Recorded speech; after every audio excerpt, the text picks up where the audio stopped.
Here is the first notice which I can find. It is in the personal column of the Morning Post, and dates, as you see, some weeks back. A marriage has been arranged, it says, and will, if rumor is correct, very shortly take place, between Lord Robert St. Simon, second son of the Duke of Balmoral, and Miss Hattie Doran, the only daughter of Aloysius Doran, Esq., of San Francisco, Cal, USA. That is all. Terse and to the point, remarked Holmes, stretching his long, thin legs towards the fire. There was a paragraph amplifying this in one of the society papers of the same week. Ah, here it is. There will soon be a call for protection in the marriage market. For the present, free trade principle appears to tell heavily against our home product. One by one the management of the noble houses of Great Britain is passing into the hands of our fair cousins from across the Atlantic.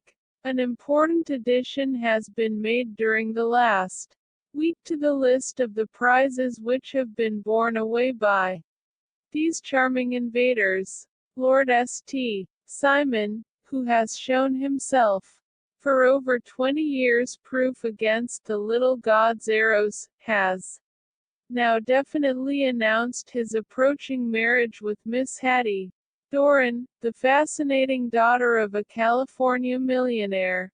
Miss Doran, whose graceful figure and striking face attracted much attention at the Westbury House festivities, is an only child, and it is currently reported that her dowry will run to considerably over the 6 figures, with expectancies for the future, as it is an open secret that the Duke of Balmoral has been compelled to sell his pictures within the last few years, and as Lord St. Simon has no property of his own save the small estate of Birchmoor, it is obvious that the Californian heiress is not the only gainer by an alliance which will enable her to make the easy and common transition from a Republican lady to a British peeress. Anything else? Asked Holmes, yawning. Oh, yes, plenty. Then there is another note in the Morning Post to say that the marriage would be an absolutely quiet one, that it would be at St. George's, Hanover Square, that only half a dozen intimate friends would be invited, and that the party would return to the furnished house at Lancaster Gate which has been taken by Mr. Aloysius Doran. 2 days later, that is, on Wednesday last, there is a curt announcement that the wedding had taken place, and that the honeymoon would be passed at Lord Backwater's place, near Petersfield. Those are all the notices which appeared before the disappearance of the bride. Before the what?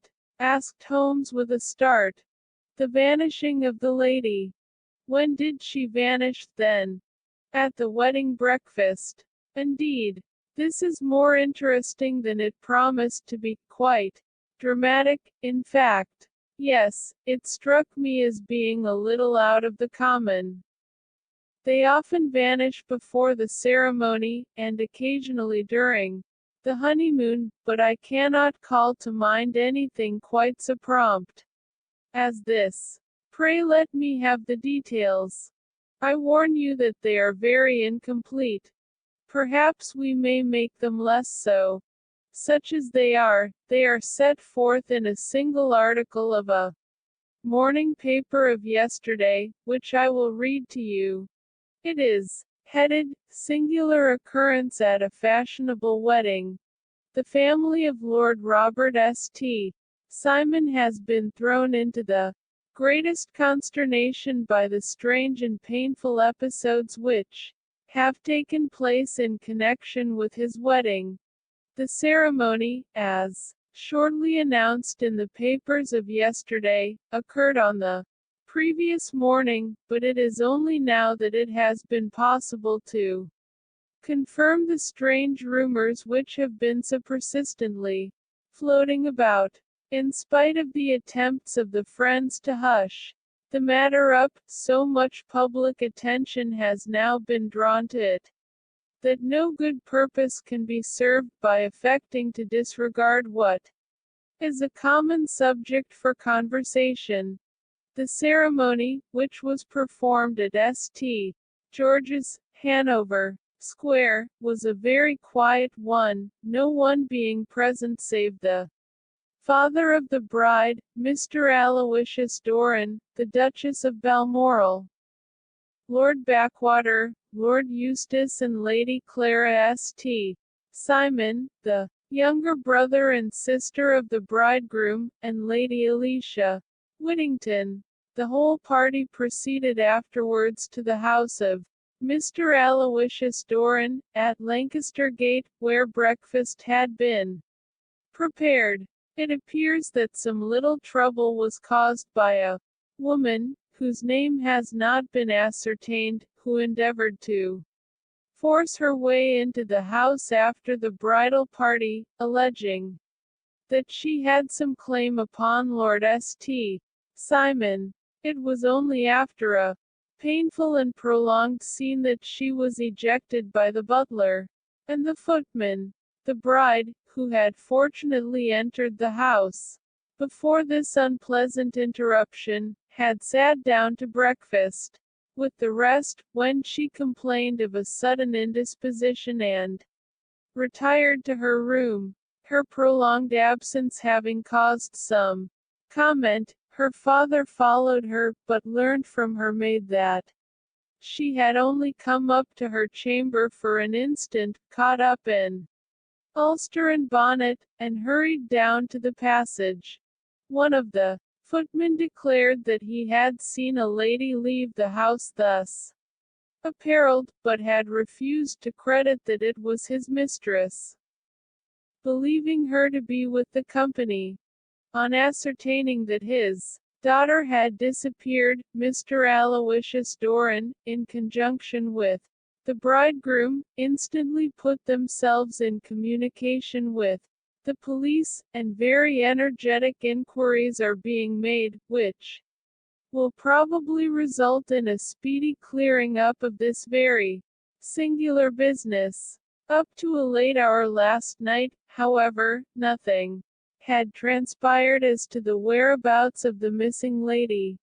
There are rumors of foul play in the matter, and it is said that the police have caused the arrest of the woman who had caused the original disturbance, in the belief that, from jealousy or some other motive, she may have been concerned in the strange disappearance of the bride. And is that all? Only one little item in another of the morning papers, but it is a suggestive one.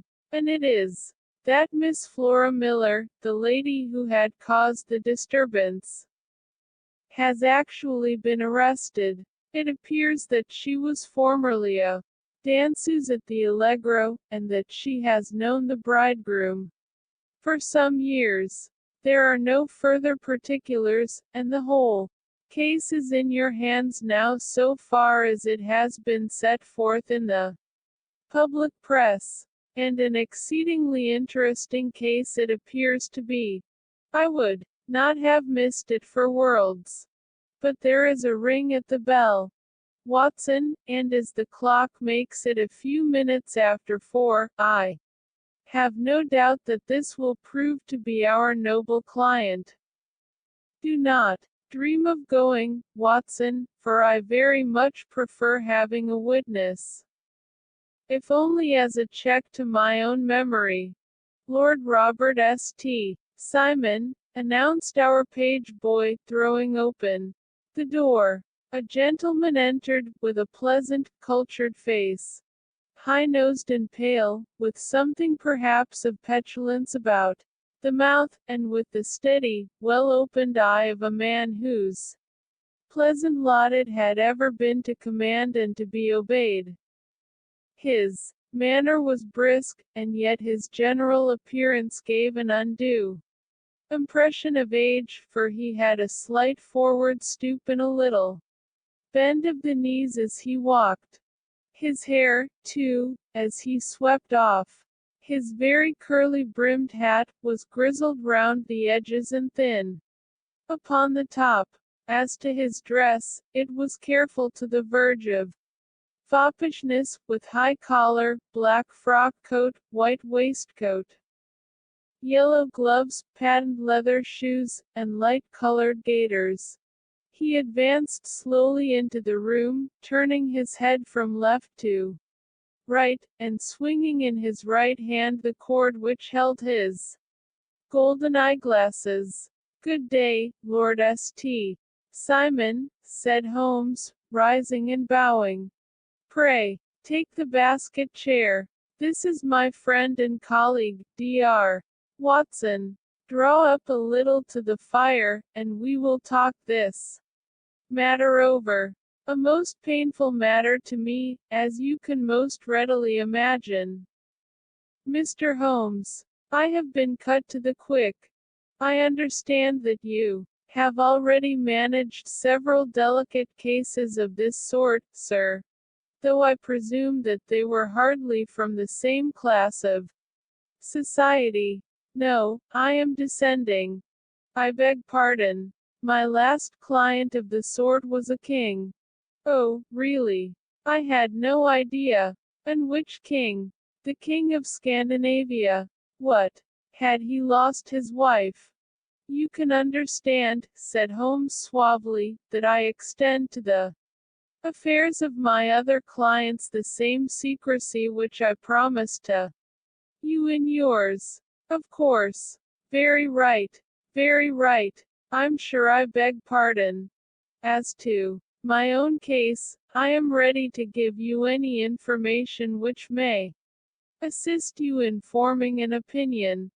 "Thank you. I have already learned all that is in the public prints, nothing more. I presume that I may take it as correct this article, for example, as to the disappearance of the bride."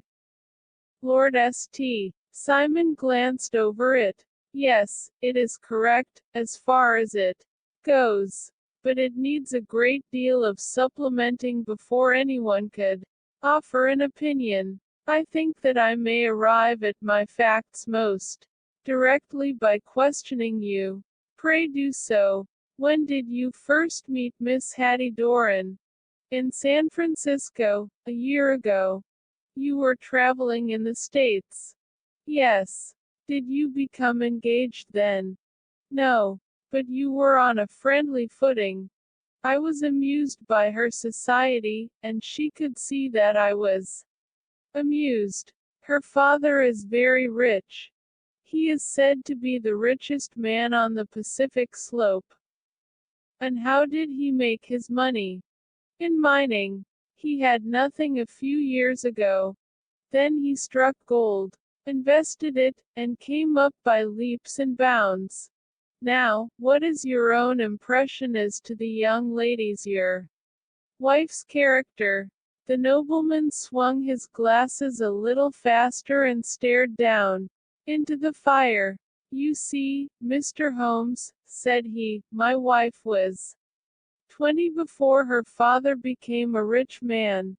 During that time she ran free in a mining camp and wandered through woods or mountains, so that her education has come from nature rather than from the schoolmaster. She is what we call in England a tomboy, with a strong nature, wild and free, unfettered by any sort of traditions. She is impetuous, volcanic, I was about to say. She is swift in making up her mind and fearless in carrying out her resolutions. On the other hand, I would not have given her the name which I have the honor to bear." He gave a little stately cough, "had not I thought her to be at bottom a noble woman. I believe that she is capable of heroic self-sacrifice and that Anything dishonorable would be repugnant to her. Have you her photograph? I brought this with me. He opened a locket and showed us the full face of a very lovely woman. It was not a photograph but an ivory miniature, and the artist had brought out the full effect of the lustrous black hair, the large dark eyes, and the exquisite mouth. Holmes gazed long and earnestly at it. Then he closed the locket and handed it back to Lord St. Simon. The young lady came to London, then, and you renewed your acquaintance. Yes, her father brought her over for this last London season. I met her several times, became engaged to her, and have now married her. She brought, I understand, a considerable dowry. A fair dowry. Not more than is usual in my family. And this, of course, remains to you, since the marriage is a fait accompli. I really have made no inquiries on the subject. Very naturally not. Did you see Miss Doran on the day before the wedding? Yes. Was she in good spirits? Never better. She kept talking of what we should do in our future lives. Indeed, that is very interesting. And on the morning of the wedding, she was as bright as possible, at least until after the ceremony. And did you observe any change in her then? Well, to tell the truth, I saw then the first signs that I had ever seen that her temper was just a little sharp. The incident, however, was too trivial to relate and can have no possible bearing upon the case. Pray let us have it, for all that. Oh, it is childish. She dropped her bouquet as we went towards the vestry. She was passing the front pew at the time, and it fell over into the pew. There was a moment's delay, but the gentleman in the pew handed it up to her again, and it did not appear to be the worse for the fall. Yet when I spoke to her of the matter, she answered me abruptly, and in the carriage, on our way home, she seemed absurdly agitated over this trifling cause. Indeed, you say that there was a gentleman in the pew. Some of the general public were present, then. Oh, yes. It is impossible to exclude them when the church is open. This gentleman was not one of your wife's friends. No, no, I call him a gentleman by courtesy, but he was quite a common-looking person. I hardly noticed his appearance. But, really I think that we are wandering rather far from the point. Lady St. Simon, then, returned from the wedding in a less cheerful frame of mind than she had gone to it. What did she do? On re-entering her father's house, I saw her in conversation with her maid. And who is her maid? Alice is her name. She is an American and came from California. With her, a confidential servant. A little too much so. It seemed to me that her mistress allowed her to take great liberties. Still, of course, in America they look upon these things in a different way. How long did she speak to this Alice? Oh, a few minutes. I had something else to think of. You did not overhear what they said? Lady St. Simon said something about jumping a claim. She was accustomed to use slang of the kind. I have no idea what she meant. American slang is very expressive sometimes. And what did your wife do when she finished speaking to her maid? She walked into the breakfast room. On your arm? No, alone. She was very independent in little matters like that. Then, after we had sat down for 10 minutes or so, she rose. hurriedly, muttered some words of apology, and left the room. She never came back. But this maid, Alice, as I understand, deposes that she went to her room, covered her bride's dress with a long ulster, put on a bonnet, and went out. Quite so. And she was afterwards seen walking into Hyde Park in company with Flora Miller, a woman who is now in custody, and who had already made a disturbance at Mr. Doran's house that morning. Ah, yes. I should like a few particulars as to this young lady, and your relations to her. Lord St. Simon shrugged his shoulders and raised his eyebrows. We have been on a friendly footing for some years, I may say on a very friendly footing. She used to be at the Allegro. I have not treated her ungenerously, and she had no just cause of complaint against me, but you know what women are, Mr. Holmes. Flora was a dear little thing, but exceedingly hot-headed and devotedly attached to me. She wrote me dreadful letters when she heard that I was about to be married, and, to tell the truth, the reason why I had the marriage celebrated so quietly was that I feared lest there might be a scandal in the church. She came to Mr. Doran's door just after we returned, and she endeavored to push her way in, uttering very abusive expressions towards my wife, and even threatening her, but I had foreseen the possibility of something of the sort, and I had two police fellows there in private clothes, who soon pushed her out again. She was quiet when she saw that there was no good in making a row. Did your wife hear all this? No, thank goodness, she did not. And she was seen walking with this very woman afterwards. Yes. That is what Mr. Lestrade, of Scotland Yard, looks upon as so serious. It is thought that Flora decoyed my wife out and laid some terrible trap for her. Well, it is a possible supposition. You think so, too. I did not say a probable one. But you do not yourself look upon this is likely. I do not think Flora would hurt a fly. Still, jealousy is a strange transformer of characters. Pray, what is your own theory as to what took place? Well, really, I came to seek a theory, not to propound one. I have given you all the facts.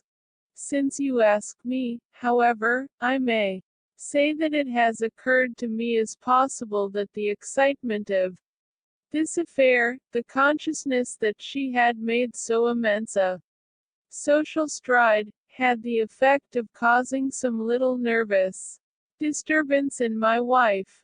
In short, that she had become suddenly deranged.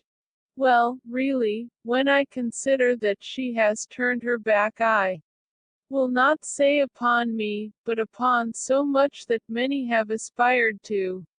Without success, I can hardly explain it in any other fashion. Well, certainly that is also a conceivable hypothesis, said Holmes, smiling. And now, Lord St. Simon, I think that I have nearly all my data. May I ask whether you were seated at the breakfast table so that you could see out of the window? We could see the other side of the road and the park. Quite so. Then I do not think that I need to detain you longer. I shall communicate with you. Should you be fortunate enough to solve this problem, said our client, rising. I have solved it. Eh? What was that? I say that I have solved it. Where, then, is my wife? That is a detail which I shall speedily supply. Lord St. Simon shook his head. I am afraid that it will take Wiser heads than yours are mine, he remarked, and bowing in a stately, old-fashioned manner he departed. It is very good of Lord St. Simon to honor my head by putting it on a level with his own, said Sherlock Holmes, laughing. I think that I shall have a whiskey and soda and a cigar after all. This cross-questioning. I had formed my conclusions as to the case before our client came into the room. My dear Holmes, I have notes of several similar cases, though none, as I remarked before, which were quite as prompt. My whole examination served to turn my conjecture into a certainty. Circumstantial evidence is occasionally very convincing, as when you find a trout in the milk, to quote Thoreau's example. But I have heard all that you have heard, without, however, the knowledge of pre-existing cases which serves me so well. There was a parallel instance in Aberdeen some years back, and something on very much the same lines at Munich, the year after the Franco-Prussian War. It is one of these cases, but, hello, here is Lestrade. Good afternoon, Lestrade. You will find an extra tumbler upon the sideboard, and there are cigars in the box. The official detective was attired in a pea jacket and cravat, which gave him a decidedly nautical appearance, and he carried a black canvas bag in his hand. With a short greeting he seated himself and lit the cigar which had been offered to him. "What's up, then?" asked Holmes with a twinkle in his eye. "You look dissatisfied, and I feel dissatisfied. It is this infernal St. Simon marriage case. I can make neither head nor tail of the business. Really, you surprise me. Who ever heard of such a mixed affair? Every clue seems to slip through my fingers. I have been at work upon it all day, and very wet it seems to have made you," said Holmes, laying his hand upon the arm of the pea jacket. "Yes, I have been dragging the Serpentine." "In heaven's name, what for?" "In search of the body of Lady St. Simon." Sherlock Holmes leaned back in his chair and laughed heartily. "Have you dragged the basin of Trafalgar Square fountain?" he asked. "Why, what do you mean?" "Because you have just as good a chance of finding this lady in the one as in the other." Lestrade shot an angry glance at my companion. "I suppose you know all about it," he snarled. "Well, I have only just heard the facts, but my mind is made up." "Oh, indeed. Then you think that the Serpentine plays no part in the matter?" "I think it very unlikely." "Then perhaps you will kindly explain how it is that we found this in it." He opened his bag as he spoke, and tumbled onto the floor a wedding dress of watered silk, a pair of white satin shoes and a bride's wreath and veil, all discolored and soaked in water. "There," said he, putting a new wedding ring upon the top of the pile. "There is a little nut for you to crack, Master Holmes." "Oh, indeed," said my friend, blowing blue rings into the air. "You dragged them from the Serpentine?" "No, they were found floating near the margin by a park keeper. They have been identified as her clothes, and it seemed to me that if the clothes were there the body would not be far off. By the same brilliant reasoning, every man's body is to be found in the neighborhood of his wardrobe. And pray what did you hope to arrive at through this?" "At some evidence implicating Flora Miller in the disappearance." "I am afraid that you will find it difficult." "Are you, indeed, now?" cried Lestrade with some bitterness. "I am afraid," Holmes, that you are not very practical with your deductions and your inferences. You have made two blunders in as many minutes. This dress does implicate Miss Flora Miller. And how? In the dress is a pocket. In the pocket is a card case. In the card case is a note. And here is the very note. He slapped it down upon the table in front of him.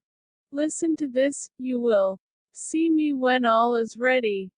Come at once. FHM. Now my theory all along has been that Lady St. Simon was decoyed away by Flora Miller, and that she, with confederates, no doubt, was responsible for her disappearance. Here, signed with her initials, is the very note which was no doubt quietly slipped into her hand at the door and which lured her within their reach. Very good, Lestrade, said Holmes, laughing. You really are very fine indeed. Let me see it. He took up the paper in a listless way, but his attention instantly became riveted, and he gave a little cry of satisfaction. This is indeed important, said he. Ha! You find it so? Extremely so. I congratulate you warmly. Lestrade rose in his triumph and bent his head to look. Why, he shrieked, you're looking at the wrong side. On the contrary, this is the right side. The right side. You're mad. Here is the note written in pencil. Over here. And over here is what appears to be the fragment of a hotel bill, which interests me deeply. There's nothing in it. I looked at it before, said Lestrade. October 4th, rooms 8s, breakfast 2s, 6d, cocktail 1s, lunch 2s. 6d, glass sherry, 8d. I see nothing in that. Very likely not. It is most important, all the same. As to the note, it is important also, or at least the initials are, so I congratulate you again. I've wasted time enough, said Lestrade, rising. I believe in hard work and not in sitting by the fire spinning fine theories. Good day, Mr. Holmes, and we shall see which gets to the bottom of the matter first. He gathered up the garments, thrust them into the bag, and made for the door.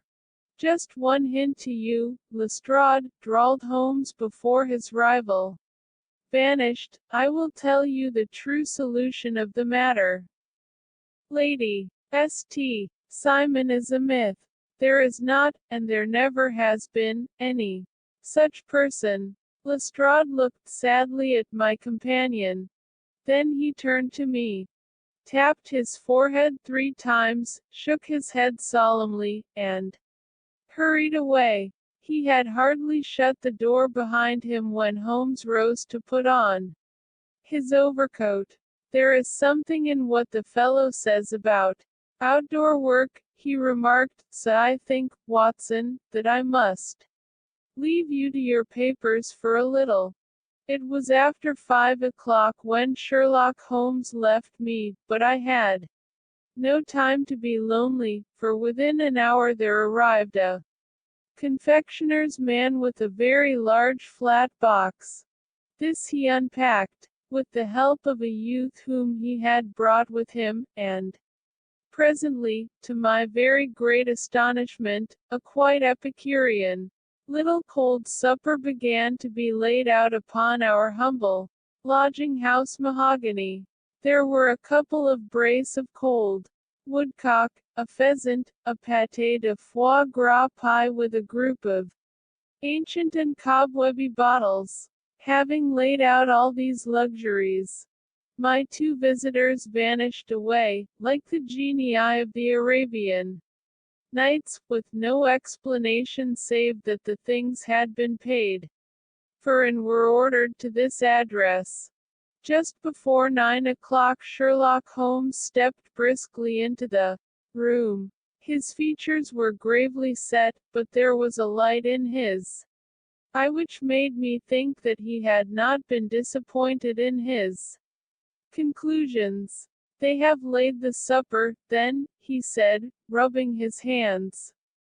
You seem to expect company. They have laid for 5. Yes, I fancy we may have some company dropping in, said he. I am surprised that Lord St. Simon has not already arrived. Ha! I fancy that I hear his step now upon the stairs. It was indeed our visitor of the afternoon who came bustling in, dangling his glasses more vigorously than ever, and with a very perturbed expression upon his aristocratic features. My messenger reached you, then? Asked Holmes. Yes, and I confess that the contents startled me beyond measure. Have you good authority for what you say? The best possible. Lord St. Simon sank into a chair and passed his hand over his forehead. What will the Duke say, he murmured, when he hears that one of the family has been subjected to such humiliation? It is the purest accident. I cannot allow that there is any humiliation. Ah, you look on these things from another standpoint. I fail to see that anyone is to blame. I can hardly see how the lady could have acted otherwise, though her abrupt method of doing it was undoubtedly to be regretted. Having no mother, she had no one to advise her at such a crisis. It was a slight, sir, a public slight, said Lord St. Simon, tapping his fingers upon the table. You must make allowance for this poor girl, placed in so unprecedented a position. I will make no allowance. I am very angry indeed, and I have been shamefully used. I think that I heard a ring, said Holmes. Yes, there are steps on the landing. If I cannot persuade you to take a lenient view of the matter, Lord St. Simon, I have brought an advocate here, who may be more successful. He opened the door and ushered in a lady and gentleman. Lord St. Simon, said he, allow me to introduce you to Mr. and Mrs. Francis Hamilton. The lady, I think, you have already met. At the sight of these newcomers our client had sprung from his seat and stood very erect, with his eyes cast down and his hand thrust into the breast of his frock coat, a picture of offended dignity. The lady had taken a quick step forward and had held out her hand to him, but he still refused to raise his eyes. It was as well for his resolution, perhaps, for her pleading face was one which it was hard to resist. You're angry, Robert, said she. Well, I guess you have every cause to be. Pray make no apology to me, said Lord St. Simon bitterly. Oh, yes, I know that I have treated you real bad and that I should have spoken to you before I went, but I was kind of rattled, and from the time when I saw Frank here again I just didn't know what I was doing or saying. I only wonder I didn't fall down and do a faint right there before the altar. Perhaps, Mrs. Moulton, you would like my friend and me to leave the room while you explain this matter. If I may give an opinion, remarked the strange gentleman, we've had just a little too much secrecy over this business already. For my part, I should like all Europe and America to hear the rights of it. He was a small, wiry, sunburnt man, clean-shaven, with a sharp face and alert manner. Then I'll tell our story right away, said the lady. Frank here and I met in '84 in McGuire's camp near the Rockies, where Pa was working a claim. We were engaged to each other, Frank and I. But then one day Father struck a rich pocket and made a pile, while poor Frank here had a claim that petered out and came to nothing. The richer Pa grew, the poorer was Frank, so at last Pa wouldn't hear of our engagement lasting any longer, and he took me away to Frisco. Frank wouldn't throw up his hand, though, so he followed me there, and he saw me without Pa knowing anything about it. It would only have made him mad to know, so we just fixed it all up for ourselves. Frank said that he would go and make his pile, too, and never come back to claim me until he had as much as Pa. So then I promised to wait for him to the end of time and pledged myself not to marry anyone else while he lived. Why shouldn't we be married right away, then, said he, and then I will feel sure of you, and I won't claim to be your husband until I come back. Well, we talked it over, and he had fixed it all up so nicely, with a clergyman already in waiting, that we just did it right there, and then Frank went off to seek his fortune, and I went back to Pa. The next I heard of Frank was that he was in Montana, and then he went prospecting in Arizona, and then I heard of him from New Mexico. After that came a long newspaper story about how a miners' camp had been attacked by Apache Indians, and there was my Frank's name among the killed. I fainted dead away, and I was very sick for months after. Pa thought I had a decline and took me to half the doctors in Frisco. Not a word of news came for a year and more, so that I never doubted that Frank was really dead. Then Lord St. Simon came to Frisco, and we came to London, and a marriage was arranged, and Pa was very pleased, but I felt all the time that no man on this earth would ever take the place in my heart that had been given to my poor Frank. Still, if I had married Lord St. Simon, of course I'd have done my duty by him. We can't command our love, but we can our actions. I went to the altar with him with the intention to make him just as good a wife as it was in me to be. But you may imagine what I felt when, just as I came to the altar rails, I glanced back and saw Frank standing and looking at me out of the first pew. I thought it was his ghost at first, but when I looked again there he was still, with a kind of question in his eyes, as if to ask me whether I were glad or sorry to see him. I wonder I didn't drop. I know that everything was turning round, and the words of the clergyman were just like the buzz of a bee in my ear. I didn't know what to do. Should I stop the service and make a scene in the church? I glanced at him again, and he seemed to know what I was thinking, for he raised his finger to his lips to tell me to be still. Then I saw him scribble on a piece of paper, and I knew that he was writing me a note.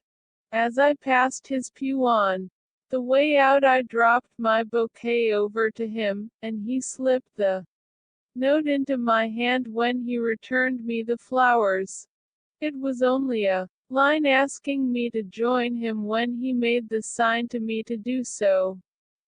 Of course I never doubted for a moment that my first duty was now to him, and I determined to do just whatever he might direct. When I got back I told my maid, who had known him in California and had always been his friend. I ordered her to say nothing, but to get a few things packed and my ulster ready. I know I ought to have spoken to Lord St. Simon, but it was dreadful hard before his mother and all those great people. I just made up my mind to run away and explain afterwards. I hadn't been at the table 10 minutes before I saw Frank out of the window at the other side of the road. He beckoned to me and then began walking into the park. I slipped out, put on my things, and followed him. Some woman came talking something or other about Lord St. Simon to me seemed to me from the little I heard as if he had a little secret of his own before marriage also, but I managed to get away from her and soon overtook Frank. We got into a cab together, and away we drove to some lodgings he had taken in Gordon Square, and that was my true wedding after all those years of waiting. Frank had been a prisoner among the Apaches, had escaped, came on to Frisco, found that I had given him up for dead and had gone to England, followed me there, and had come upon me at last on the very morning of my second wedding. I saw it in a paper, explained the American. It gave the name and the church but not where the lady lived. Then we had a talk as to what we should do, and Frank was all for openness, but I was so ashamed of it all that I felt as if I should like to vanish away and never see any of them again, just sending a line to Pa, perhaps, to show him that I was alive. It was awful to me to think of all those lords and ladies sitting round that breakfast table and waiting for me to come back. So, Frank took my wedding clothes and things and made a bundle of them, so that I should not be traced, and dropped them away somewhere where no one could find them. It is likely that we should have gone on to Paris tomorrow, only that this good gentleman, Mr. Holmes, came round to us this evening, though how he found us is more than I can think, and he showed us very clearly and kindly that I was wrong and that Frank was right, and that we should be putting ourselves in the wrong if we were so secret. Then he offered to give us a chance of talking to Lord St. Simon alone, and so we came right away round to his rooms at once. Now, Robert, you have heard it all, and I am very sorry if I have given you pain, and I hope that you do not think very meanly of me. Lord St. Simon had by no means relaxed his rigid attitude, but had listened with a frowning brow and a compressed lip to this long narrative. "Excuse me," he said, "but it is not my custom to discuss my most intimate personal affairs in this public manner." "Then you won't forgive me? You won't shake hands before I go?" "Oh, certainly, if it would give you any pleasure." He put out his hand and coldly grasped that which she extended to him. "I had hoped," suggested Holmes, "that you would have joined us in a friendly supper." "I think that there you ask a little too much," responded his lordship. "I may be forced to acquiesce in these recent developments, but I can hardly be expected to make merry over them. I think that with your permission I will now wish you all a very good night." He included us all in a sweeping bow and stalked out of the room. "Then I trust that you at least will honor me with your company," said Sherlock Holmes. "It is always a joy to meet an American, Mr. Moulton, for I am one of those who believe that the folly of a monarch and the blundering of a minister in far gone years will not prevent our children from being some day citizens." of the same worldwide country under a flag which shall be a quartering of the Union Jack with the stars and stripes. The case has been an interesting one, remarked Holmes when our visitors had left us, because it serves to show very clearly how simple the explanation may be of an affair which at first sight seems to be almost inexplicable. Nothing could be more natural than the sequence of events as narrated by this lady, and nothing stranger than the result when viewed, for instance, by Mr. Lestrade of Scotland Yard. You were not yourself at fault at all, then. From the first, two facts were very obvious to me, the one that the lady had been quite willing to undergo the wedding ceremony, the other that she had repented of it within a few minutes of returning home. Obviously something had occurred during the morning, then, to cause her to change her mind. What could that something be? She could not have spoken to anyone when she was out, for she had been in the company of the bridegroom. Had she seen someone, then? If she had, it must be someone from America, because she had spent so short a time in this country that she could hardly have allowed anyone to acquire so deep an influence over her that the mere sight of him would induce her to change her plans so completely. You see, we have already arrived, by a process of exclusion, at the idea that she might have seen an American. Then who could this American be, and why should he possess so much influence over her? It might be a lover, it might be a husband. Her young womanhood had, I knew, been spent in rough scenes and under strange conditions. So far I had got, before I ever heard Lord St.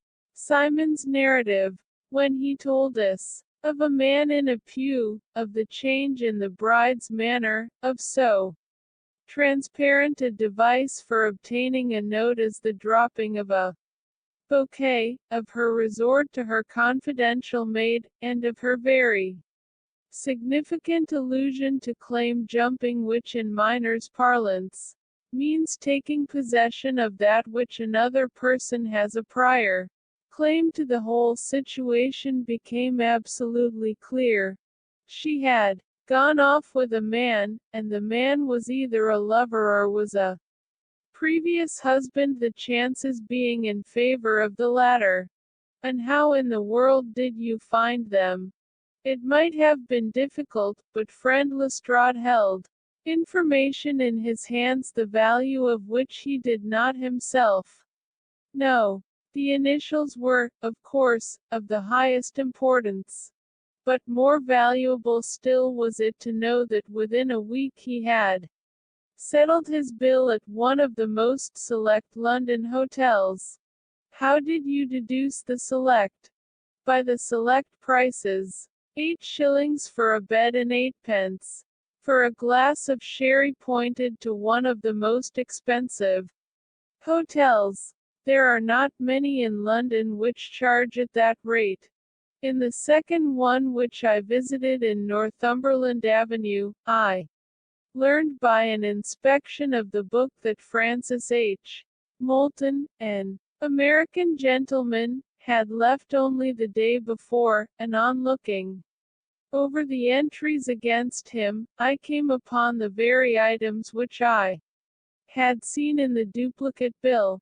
His letters were to be forwarded to 226 Gordon Square, so thither I traveled, and being fortunate enough to find the loving couple at home, I ventured to give them some paternal advice and to point out to them that it would be better in every way that they should make their position a little clearer both to the general public and to Lord St.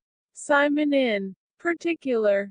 I invited them to meet him here, and, as you see, I made him keep the appointment. but with no very good result, I remarked. His conduct was certainly not very gracious. Ah, Watson, said Holmes, smiling, perhaps you would not be very gracious either, if, after all the trouble of wooing and wedding, you found yourself deprived in an instant of wife and of fortune. I think that we may judge Lord St. Simon very mercifully, and thank our stars that we are never likely to find ourselves in the same position. Draw your chair up and hand me my violin, for the only problem we have still to solve is how to while away these bleak autumnal evenings. 11. The Adventure of the Barrel Coronet. Holmes, said I as I stood one morning in our bow window looking down the street, here is a madman coming along. It seems rather sad that his relatives should allow him to come out alone. My friend rose lazily from his armchair and stood with his hands in the pockets of his dressing gown, looking over my shoulder. It was a bright, crisp February morning, and the snow of the day before still lay deep upon the ground, shimmering brightly in the wintry sun. Down the center of Baker Street it had been plowed into a brown crumbly band by the traffic, but at either side and on the heaped-up edges of the footpaths it still lay as white as when it fell. The gray pavement had been cleaned and scraped, but was still dangerously slippery, so that there were fewer passengers than usual. Indeed, from the direction of the Metropolitan Station no one was coming save the single gentleman, whose eccentric conduct had drawn my attention. He was a man of about 50, tall, portly, and imposing, with a massive, strongly marked face and a commanding figure. He was dressed in a somber yet rich style, in black frock coat, shining hat, neat brown gaiters, and well-cut pearl gray trousers. Yet, his actions were in absurd contrast to the dignity of his dress and features, for he was running hard, with occasional little springs, such as a weary man gives who is little accustomed to set any tax upon his legs.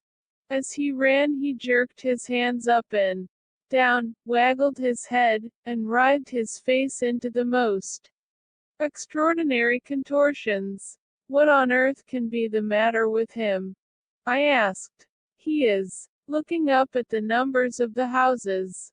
I believe that he is coming here, said Holmes, rubbing his hands. Here. Yes, I rather think he is coming to consult me professionally.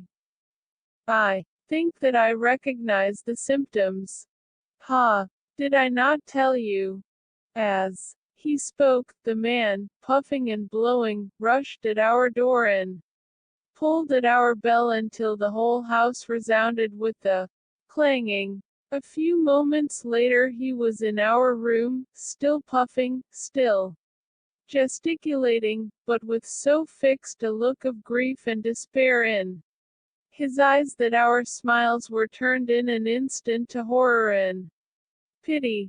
For a while he could not get his words out, but swayed his body and plucked at his hair like one who has been driven to the extreme limits of his reason.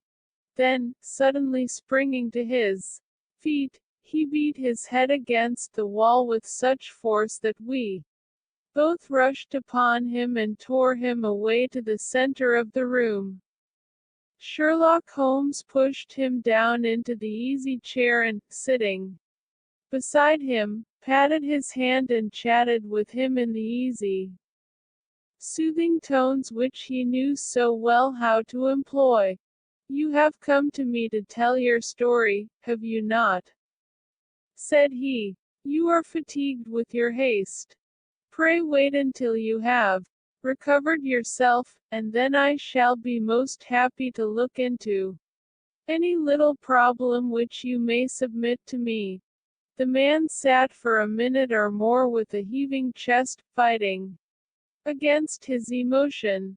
Then he passed his handkerchief over his brow, set his lips tight, and turned his face towards us. "No doubt you think me mad," said he. "I see that you have had some great trouble," responded Holmes.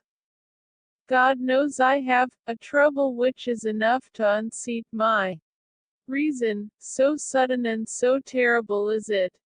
Public disgrace I might have faced, although I am a man whose character has never yet borne a stain. Private affliction also is the lot of every man. But the two coming together, and in so frightful a form, have been enough to shake my very soul. Besides, it is not I alone. The very noblest in the land may suffer unless some way be found out of this horrible affair." "Pray compose yourself, sir," said Holmes, "and let me have a clear account of who you are and what it is that has befallen you." "My name," answered our visitor, "is probably familiar to your ears.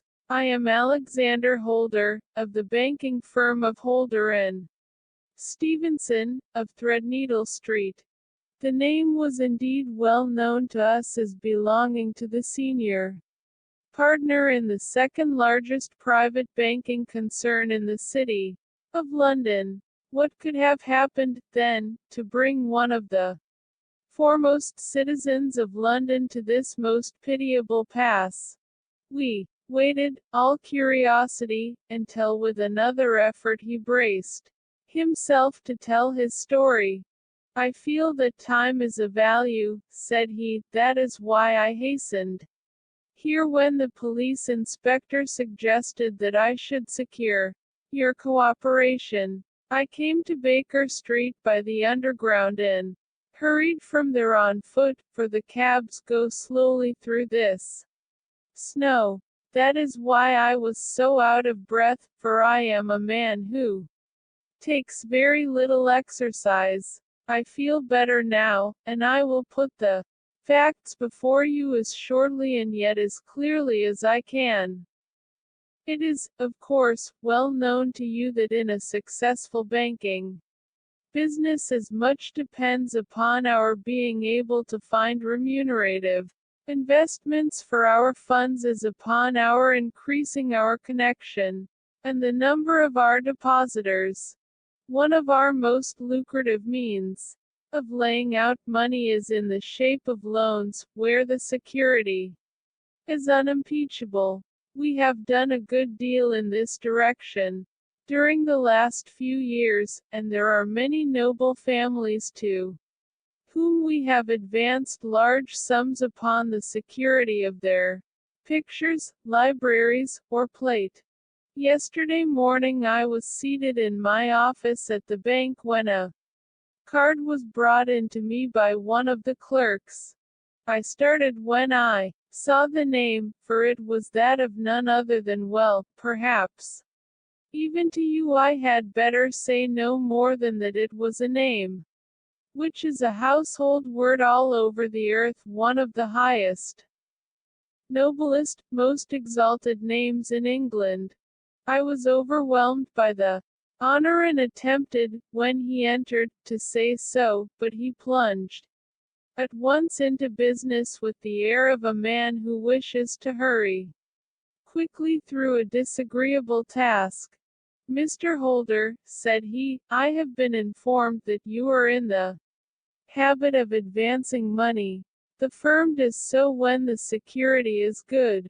I answered, "It is absolutely essential to me," said he, "that I should have £50,000 at once.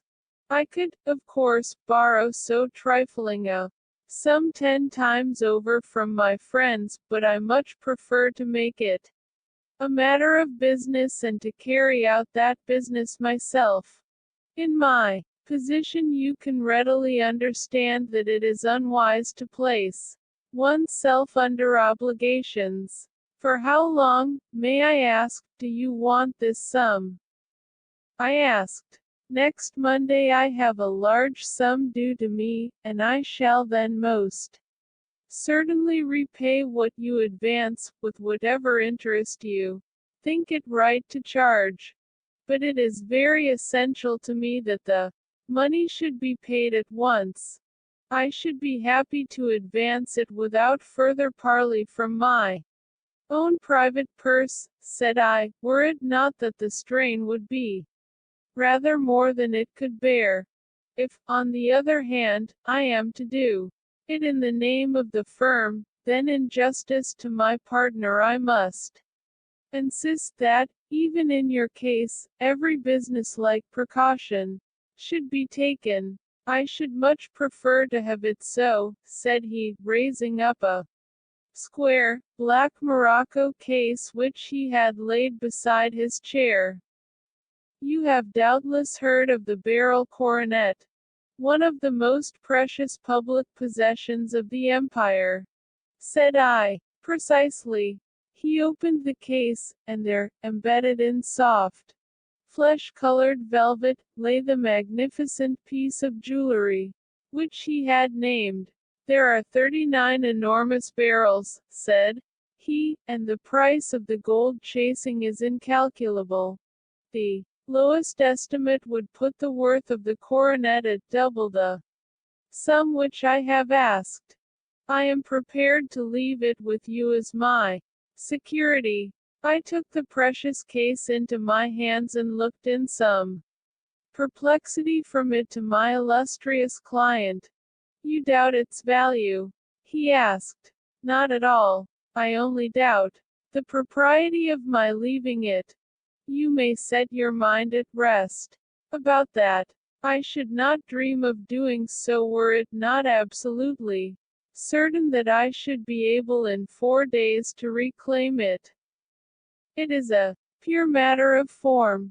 Is the security sufficient? Ample. You understand, Mr. Holder, that I am giving you a strong proof of the confidence which I have in you, founded upon all that I have heard of you. I rely upon you not only to be discreet and to refrain from all gossip upon the matter but, above all, to preserve this coronet with every possible precaution because I need not say that a great public scandal would be caused if any harm were to befall it.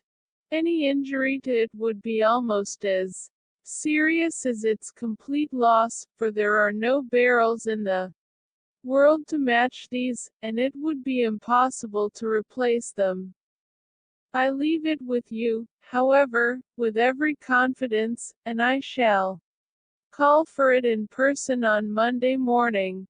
Seeing that my client was anxious to leave, I said no more but, calling for my cashier, I ordered him to pay over £51,000 notes. When I was alone once more, however, with the precious case lying upon the table in front of me, I could not but think with some misgivings of the immense responsibility which it entailed upon me. There could be no doubt that, as it was a national possession, a horrible scandal would ensue if any misfortune should occur to it. I already regretted having ever consented to take charge of it. However, it was too late to alter the matter now, so I locked it up in my private safe and turned once more to my work. When evening came I felt that it would be an imprudence to leave so precious a thing in the office behind me.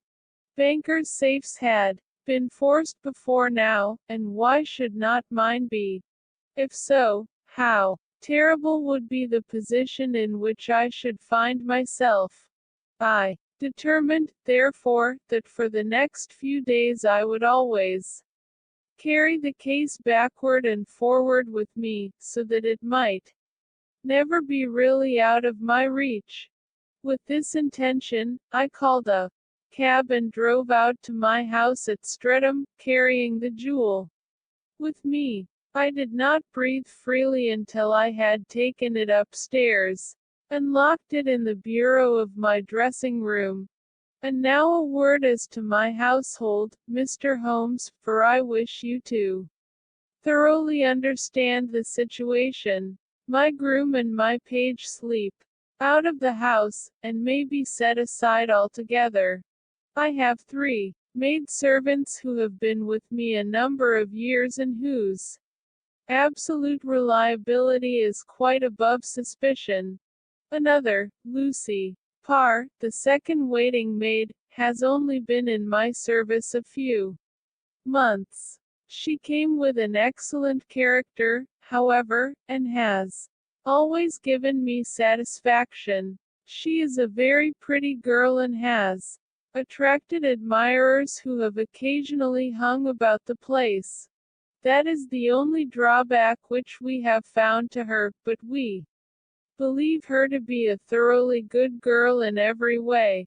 So much for the servants. My family itself is so small that it will not take me long to describe it. I am a widower and have an only son, Arthur. He has been a disappointment to me, Mr. Holmes, a grievous disappointment. I have no doubt that I am myself to blame. People tell me that I have spoiled him. Very likely I have. When my dear wife died, I felt that he was all I had to love. I could not bear to see the smile fade even for a moment from his face. I have never denied him a wish. Perhaps it would have been better for both of us had I been sterner, but I meant it for the best. It was naturally my intention that he should succeed me in my business, but he was not of a business turn. He was wild, wayward, and, to speak the truth, I could not trust him in the handling of large sums of money.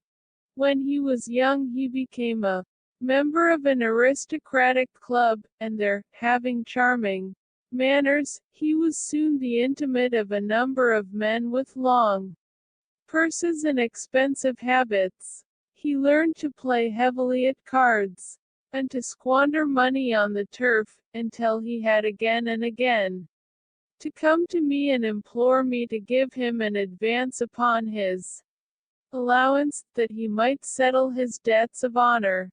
He tried more than once to break away from the dangerous company which he was keeping, but each time the influence of his friend, Sir George Burnwell, was enough to draw him back again.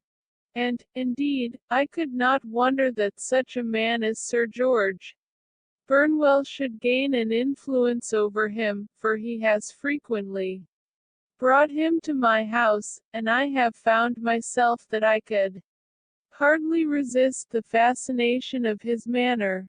He is older than Arthur, a man of the world to his fingertips, one who had been everywhere, seen everything, a brilliant talker, and a man of great personal beauty. Yet when I think of him in cold blood, far away from the glamour of his presence, I am convinced from his cynical speech and the look which I have caught in his eyes that he is one who should be deeply distrusted. So I think, and so, too, thinks my little Mary, who has a woman's quick insight into character. And now there is only she to be described. She is my niece, but when my brother died 5 years ago and left her alone in the world, I adopted her, and have looked upon her ever since as my daughter. She is a sunbeam in my house, sweet, loving, beautiful, a wonderful manager and housekeeper, yet as tender and quiet and gentle as a woman could be. She is my right hand. I do not know what I could do without her. In only one matter has she ever gone against my wishes. Twice my boy has asked her to marry him, for he loves her devotedly, but each time she has refused him. I think that if anyone could have drawn him into the right path it would have been she, and that his marriage might have changed his whole life, but now, alas, it is too late, forever too late. Now, Mr. Holmes, you know the people who live under my roof, and I shall continue with my miserable story. When we were taking coffee in the drawing room that night after dinner, I told Arthur and Mary my experience, and of the precious treasure which we had under our roof, suppressing only the name of my client. Lucy Parr, who had brought in the coffee, had, I am sure, left the room, but I cannot swear that the door was closed. Mary and Arthur were much interested and wished to see the famous coronet, but I thought it better not to disturb it. Where have you put it? Asked Arthur. In my own bureau. Well, I hope to goodness the house won't be burgled during the night, said he. It is locked up, I answered. Oh, any old key will fit that bureau. When I was a youngster I have opened it myself with the key of the box room cupboard. He often had a wild way of talking, so that I thought little of what he said. He followed me to my room, however, that night with a very grave face. Look here, Dad, said he with his eyes cast down, can you let me have £200? No, I cannot, I answered sharply. I have been far too generous with you in money matters. You have been very kind, said he, but I must have this money, or else I can never show my face inside the club again. And a very good thing, too, I cried.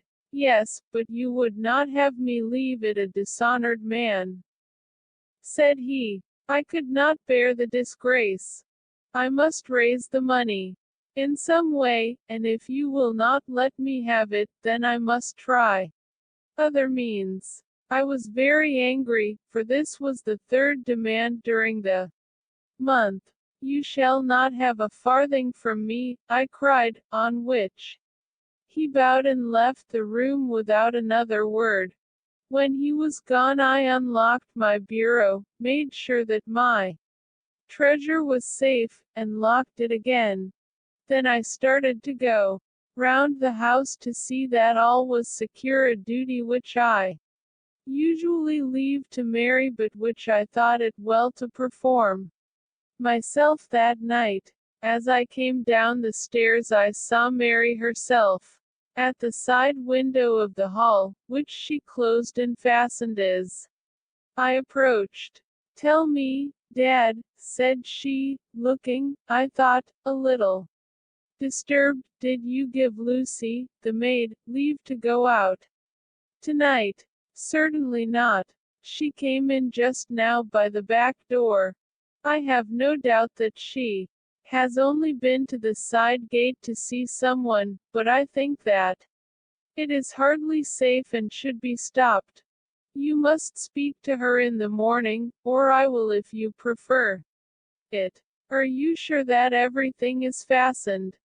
Quite sure, Dad. Then, good night. I kissed her and went up to my bedroom again, where I was soon asleep. I am endeavoring to tell you everything, Mr. Holmes, which may have any bearing upon the case, but I beg that you will question me upon any point which I do not make clear. On the contrary, your statement is singularly lucid. I come to a part of my story now in which I should wish to be particularly so. I am not a very heavy sleeper, and the anxiety in my mind tended, no doubt, to make me even less so than usual. About 2 in the morning, then, I was awakened by some sound in the house. It had ceased ere I was wide awake, but it had left an impression behind it as though a window had gently closed. Somewhere, I lay listening with all my ears. Suddenly, to my horror, there was a distinct sound of footsteps moving softly in the next room. I slipped out of bed, all palpitating with fear, and peeped round the corner of my dressing-room door. "Arthur!" I screamed, "you villain! You thief! How dare you touch that coronet?"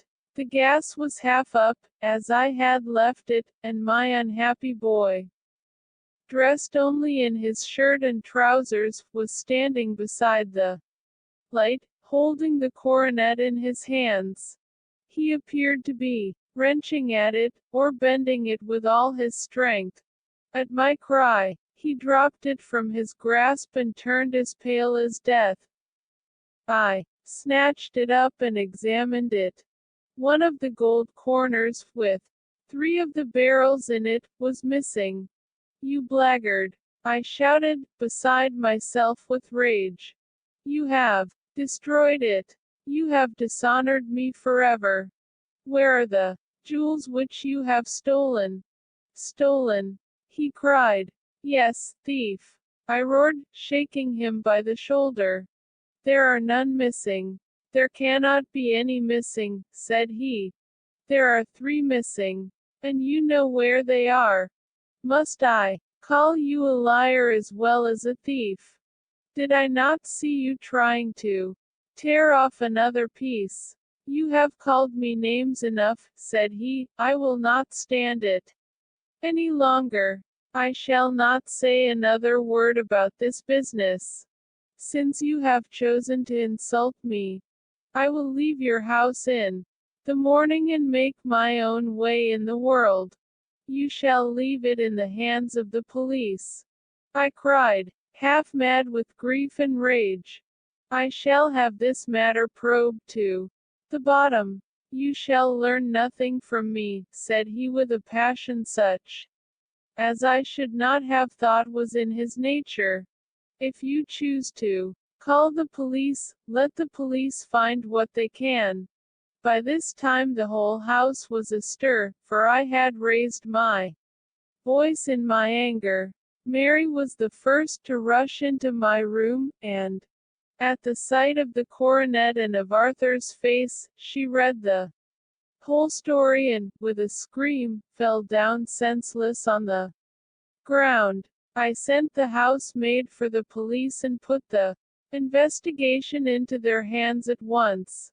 When the inspector and a constable entered the house, Arthur, who had stood sullenly with his arms folded, asked me whether it was my intention to charge him with theft. I answered that it had ceased to be a private matter, but had become a public one, since the ruined coronet was national property. I was determined that the law should have its way in everything. "At least," said he, "you will not have me arrested at once. It would be to your advantage as well as mine if I might leave the house for 5 minutes. That you may get away, or perhaps that you may conceal what you have stolen," said I.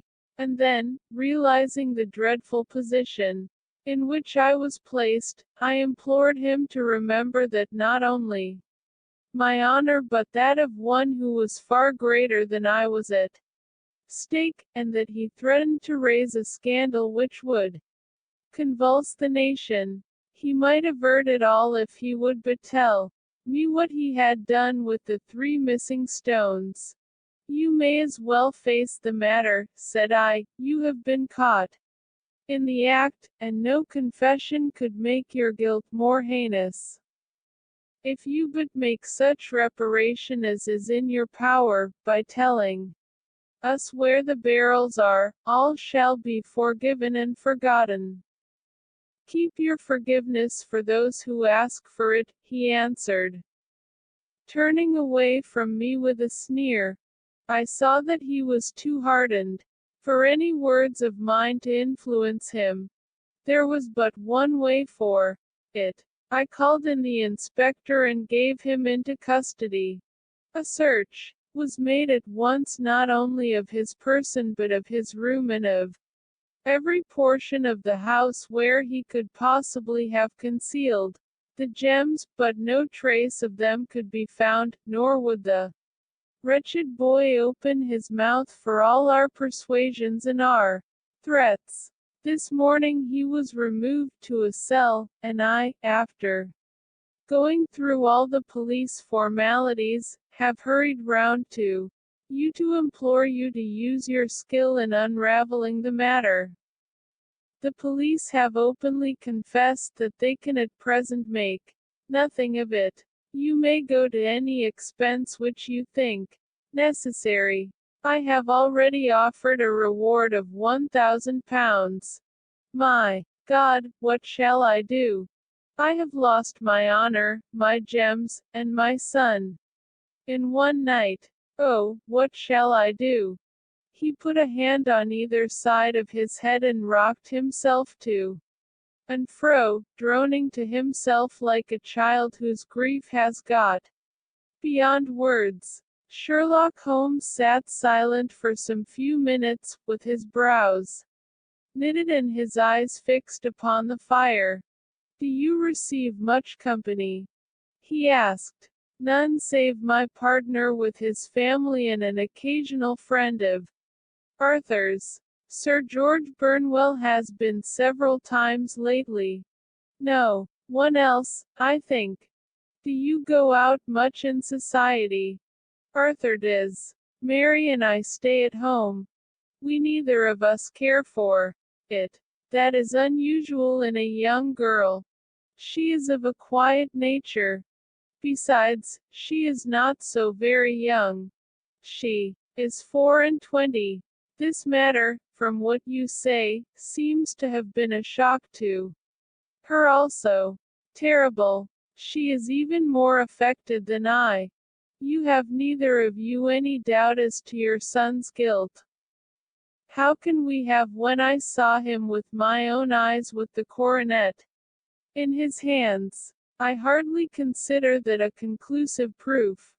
Was the remainder of the coronet at all injured?" "Yes, it was twisted." "Do you not think, then, that he might have been trying to straighten it?" "God bless you! You are doing what you can for him and for me. But it is too heavy a task. What was he doing there at all? If his purpose were innocent, why did he not say so?" "Precisely. And if it were guilty, why did he not invent a lie?" "His silence appears to me to cut both ways. There are several singular points about the case. What did the police think of the noise which awoke you from your sleep?" "They considered that it might be caused by Arthur's closing his bedroom door." "A likely story. As if a man bent on felony would slam his door, so as to wake a household." "What did they say, then, of the disappearance of these gems?"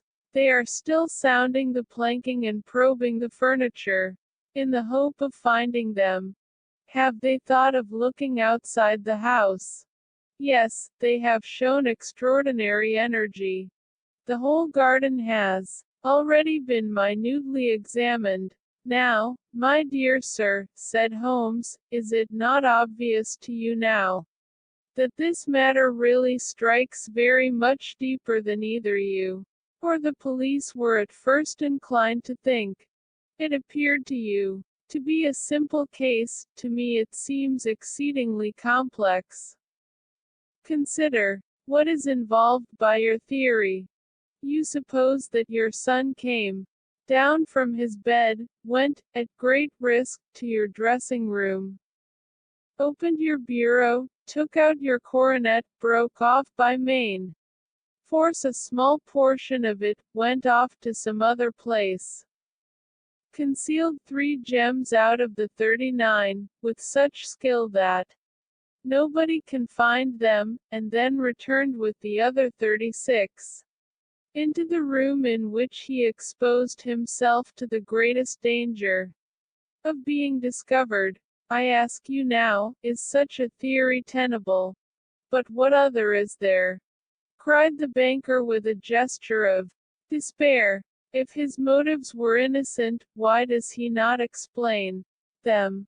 It is our task to find that out, replied Holmes. So now, if you please, Mr. Holder, we will set off for Streatham together, and devote an hour to glancing a little more closely into details. My friend insisted upon my accompanying them in their expedition, which I was eager enough to do, for my curiosity and sympathy were deeply stirred by the story to which we had listened. I confess that the guilt of the banker's son appeared to me to be as obvious as it did to his unhappy father, but still I had such faith in Holmes' judgment that I felt that there must be some grounds for hope as long as he was dissatisfied with the accepted explanation. He hardly spoke a word the whole way out to the southern suburb, but sat with his chin upon his breast and his hat drawn over his eyes, sunk in the deepest thought. Our client appeared to have taken fresh heart at the little glimpse of hope which had been presented to him, and he even broke into a desultory chat with me over his business affairs. A short railway journey and a shorter walk brought us to Fairbank, the modest residence of the great financier. Fairbank was a good-sized square house of white stone, standing back a little from the road. A double carriage sweep, with a snow-clad lawn, stretched down in front to two large iron gates, which closed the entrance. On the right side was a small wooden thicket, which led into a narrow path between two neat hedges, stretching from the road to the kitchen door, and forming the tradesman's entrance. On the left ran a lane which led to the stables, and was not itself within the grounds at all, being a public, though little used, thoroughfare. Holmes left us standing at the door and walked slowly all round the house, across the front, down the tradesman's path, and so round by the garden behind into the stable lane. So long was he that Mr. Holder and I went into the dining room and waited by the fire until he should return. We were sitting there in silence when the door opened and a young lady came in.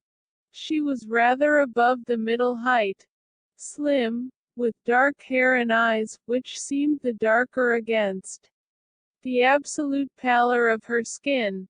I do not think that I have ever seen such deadly paleness in a woman's face.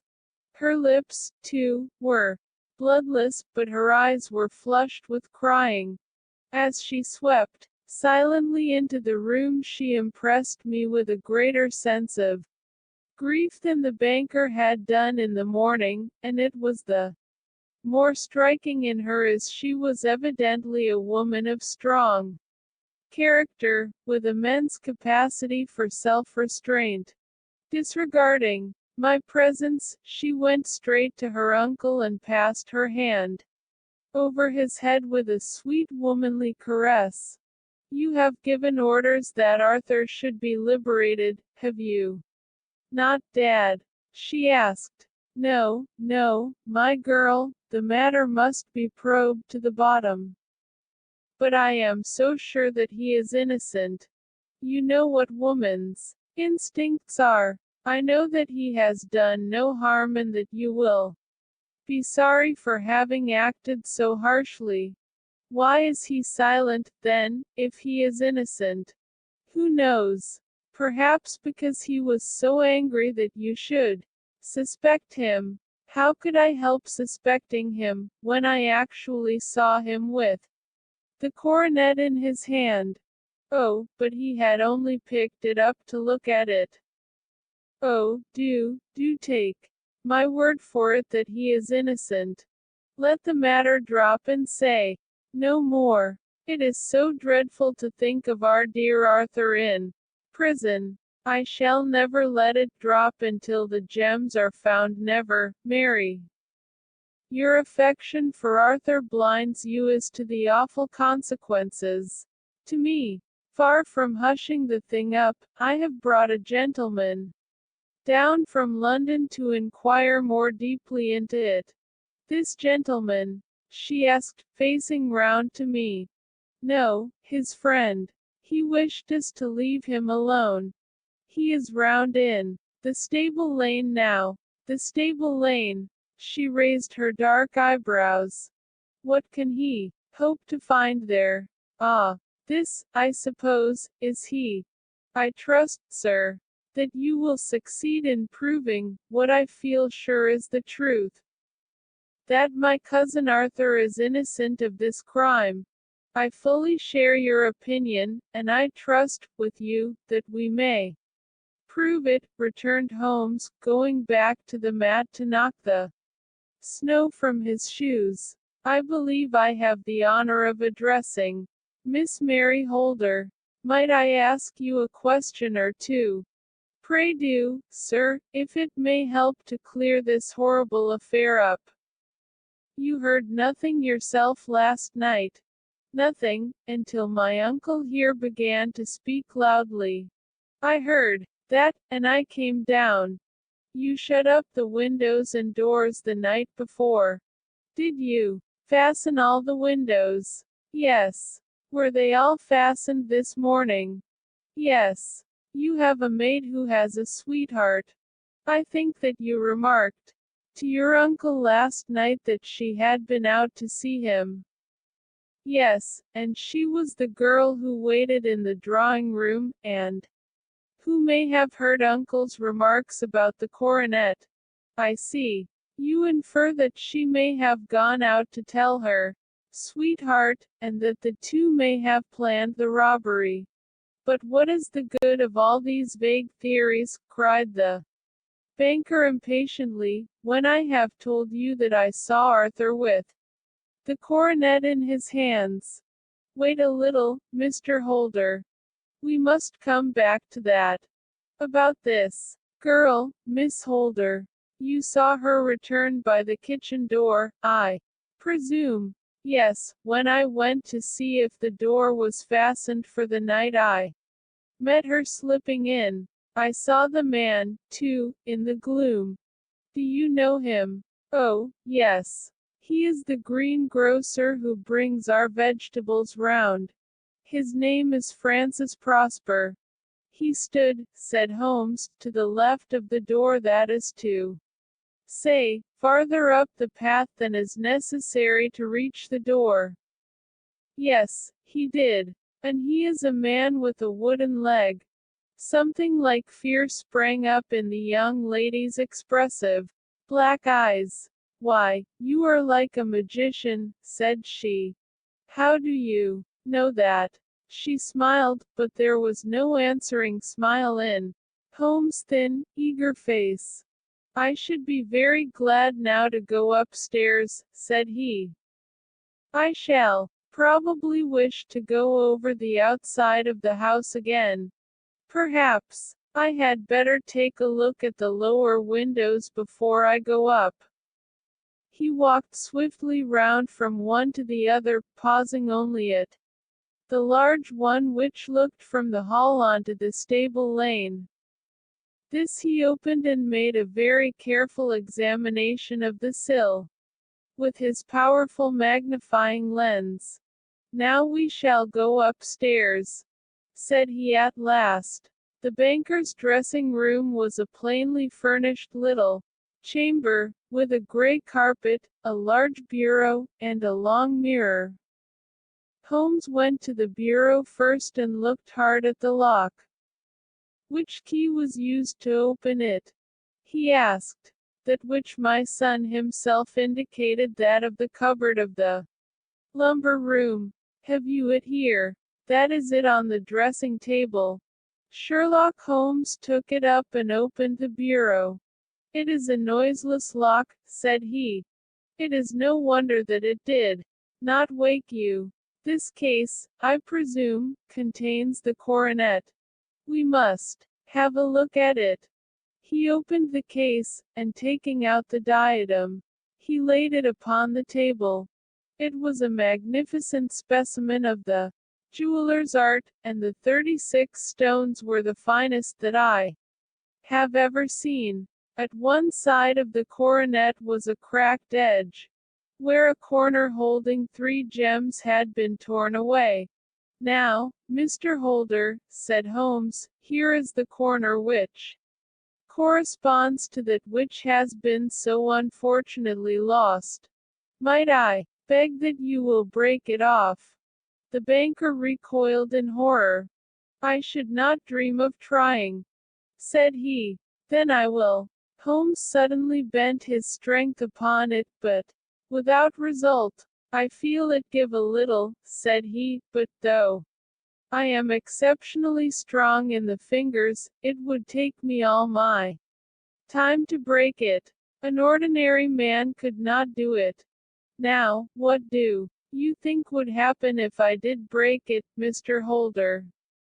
There would be a noise like a pistol shot. Do you tell me that all this happened within a few yards of your bed and that you heard nothing of it? I do not know what to think. It is all dark to me. But perhaps it may grow lighter as we go. What do you think, Miss Holder? I confess that I still share my uncle's perplexity. Your son had no shoes or slippers on when you saw him. He had nothing on save only his trousers and shirt. Thank you.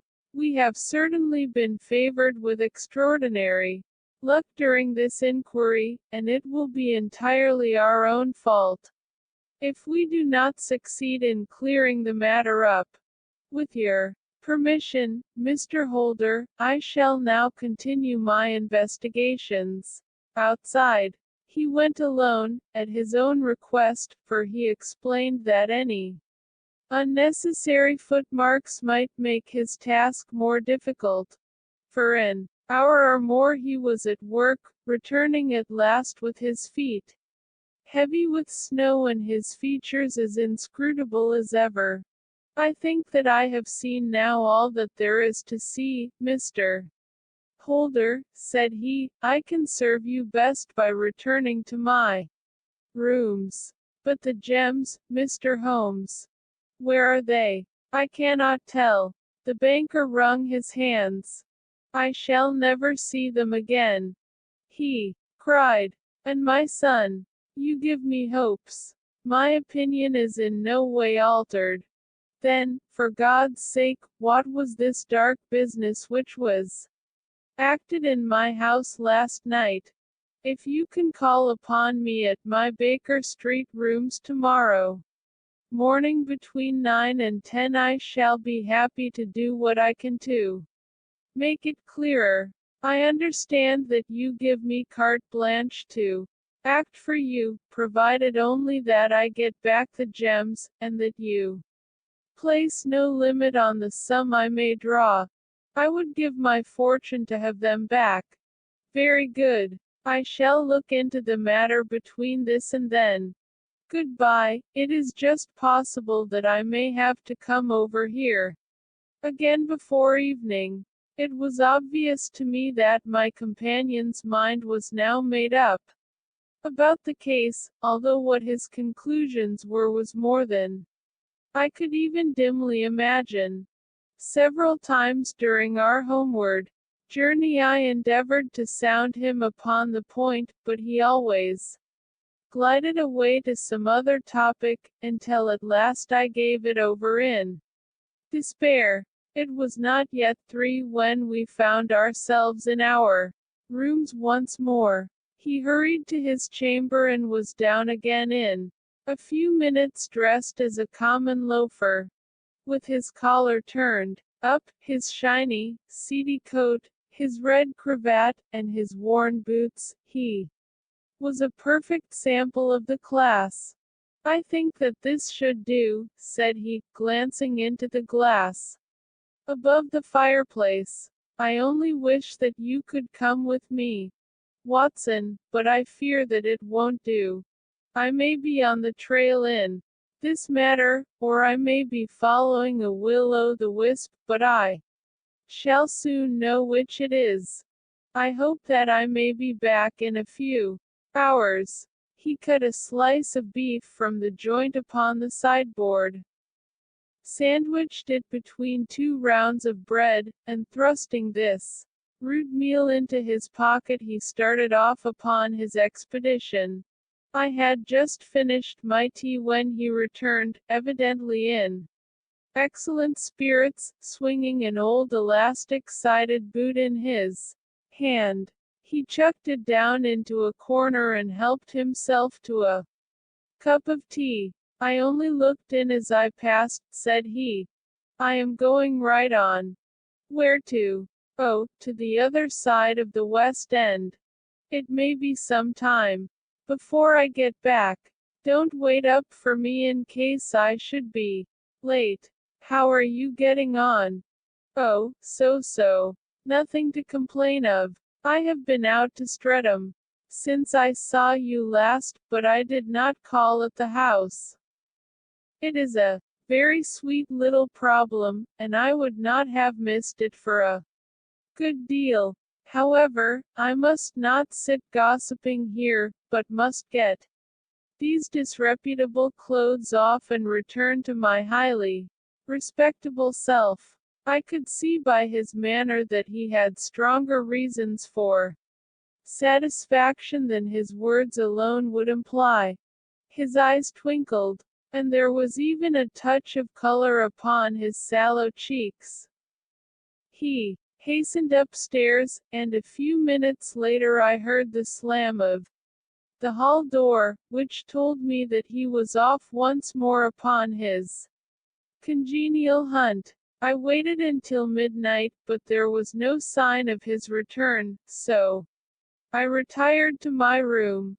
It was no uncommon thing for him to be away for days and nights on end when he was hot upon a scent, so that his lateness caused me no surprise. I do not know at what hour he came in, but when I came down to breakfast in the morning there he was with a cup of coffee in one hand and the paper in the other, as fresh and trim as possible. You will excuse my beginning without you, Watson, said he, but you remember that our client has rather an early appointment this morning. Why, it is after 9 now, I answered. I should not be surprised if that were he. I thought I heard a ring. It was, indeed, our friend the financier. I was shocked by the change which had come over him, for his face, which was naturally of a broad and massive mold, was now pinched and fallen in, while his hair seemed to me at least a shade whiter. He entered with a weariness and lethargy which was even more painful than his violence of the morning before, and he dropped heavily into the armchair which I pushed forward for him. I do not know what I have done to be so severely tried, said he. Only 2 days ago I was a happy and prosperous man, without a care in the world. Now I am left to a lonely and dishonored age. One sorrow comes close upon the heels of another. My niece, Mary, has deserted me. Deserted you? Yes. Her bed this morning had not been slept in, her room was empty, and a note for me lay upon the hall table. I had said to her last night, in sorrow and not in anger, that if she had married my boy all might have been well with him. Perhaps it was thoughtless of me to say so. It is to that remark that she refers in this note. My dearest uncle, I feel that I have brought trouble upon you. and that if I had acted differently this terrible misfortune might never have occurred. I cannot, with this thought in my mind, ever again be happy under your roof, and I feel that I must leave you forever. Do not worry about my future, for that is provided for, and, above all, do not search for me, for it will be fruitless labor and an ill service to me. In life or in death, I am ever your loving, Mary. What could she mean by that note, Mr. Holmes? Do you think it points to suicide? No, no, nothing of the kind. It is perhaps the best possible solution. I trust, Mr. Holder, that you are nearing the end of your troubles. Ha! You say so. You have heard something, Mr. Holmes, you have learned something. Where are the gems? You would not think £1,000 apiece an excessive sum for them. I would pay 10. That would be unnecessary. 3,000 will cover the matter. And there is a little reward, I fancy. Have you your check-book? Here is a pen. Better make it out for £4,000. With a dazed face the banker made out the required check. Holmes walked over to his desk, took out a little triangular piece of gold with 3 gems in it, and threw it down upon the table. With a shriek of joy our client clutched it up. You have it, he gasped. I am saved. I am saved. The reaction of joy was as passionate as his grief had been, and he hugged his recovered gems to his bosom. There is one other thing you owe, Mr. Holder, said Sherlock Holmes rather sternly. Oh. He caught up a pen. Name the sum, and I will pay it. No, the debt is not to me. You owe a very humble apology to that noble lad, your son, who has carried himself in this matter as I should be proud to see my own son do, should I ever chance to have one. Then it was not Arthur who took them. I told you yesterday, and I repeat today, that it was not. You are sure of it? Then let us hurry to him at once to let him know that the truth is known. He knows it already. When I had cleared it all up I had an interview with him, and finding that he would not tell me the story, I told it to him, on which he had to confess that I was right and to add the very few details which were not yet quite clear to me. Your news of this morning, however, may open his lips. For heaven's sake, tell me, then, what is this extraordinary mystery? I will do so, and I will show you the steps by which I reached it. And let me say to you, first, that which it is hardest for me to say and for you to hear, there has been an understanding between Sir George Burnwell and your niece Mary. They have now fled together. My Mary. Impossible. It is unfortunately more than possible, it is certain. Neither you nor your son knew the true character of this man when you admitted him into your family circle. He is one of the most dangerous men in England, a ruined gambler, an absolutely desperate villain, a man without heart or conscience. Your niece knew nothing of such men. When he breathed his vows to her, as he had done to 100 before her, she flattered herself that she alone had touched his heart.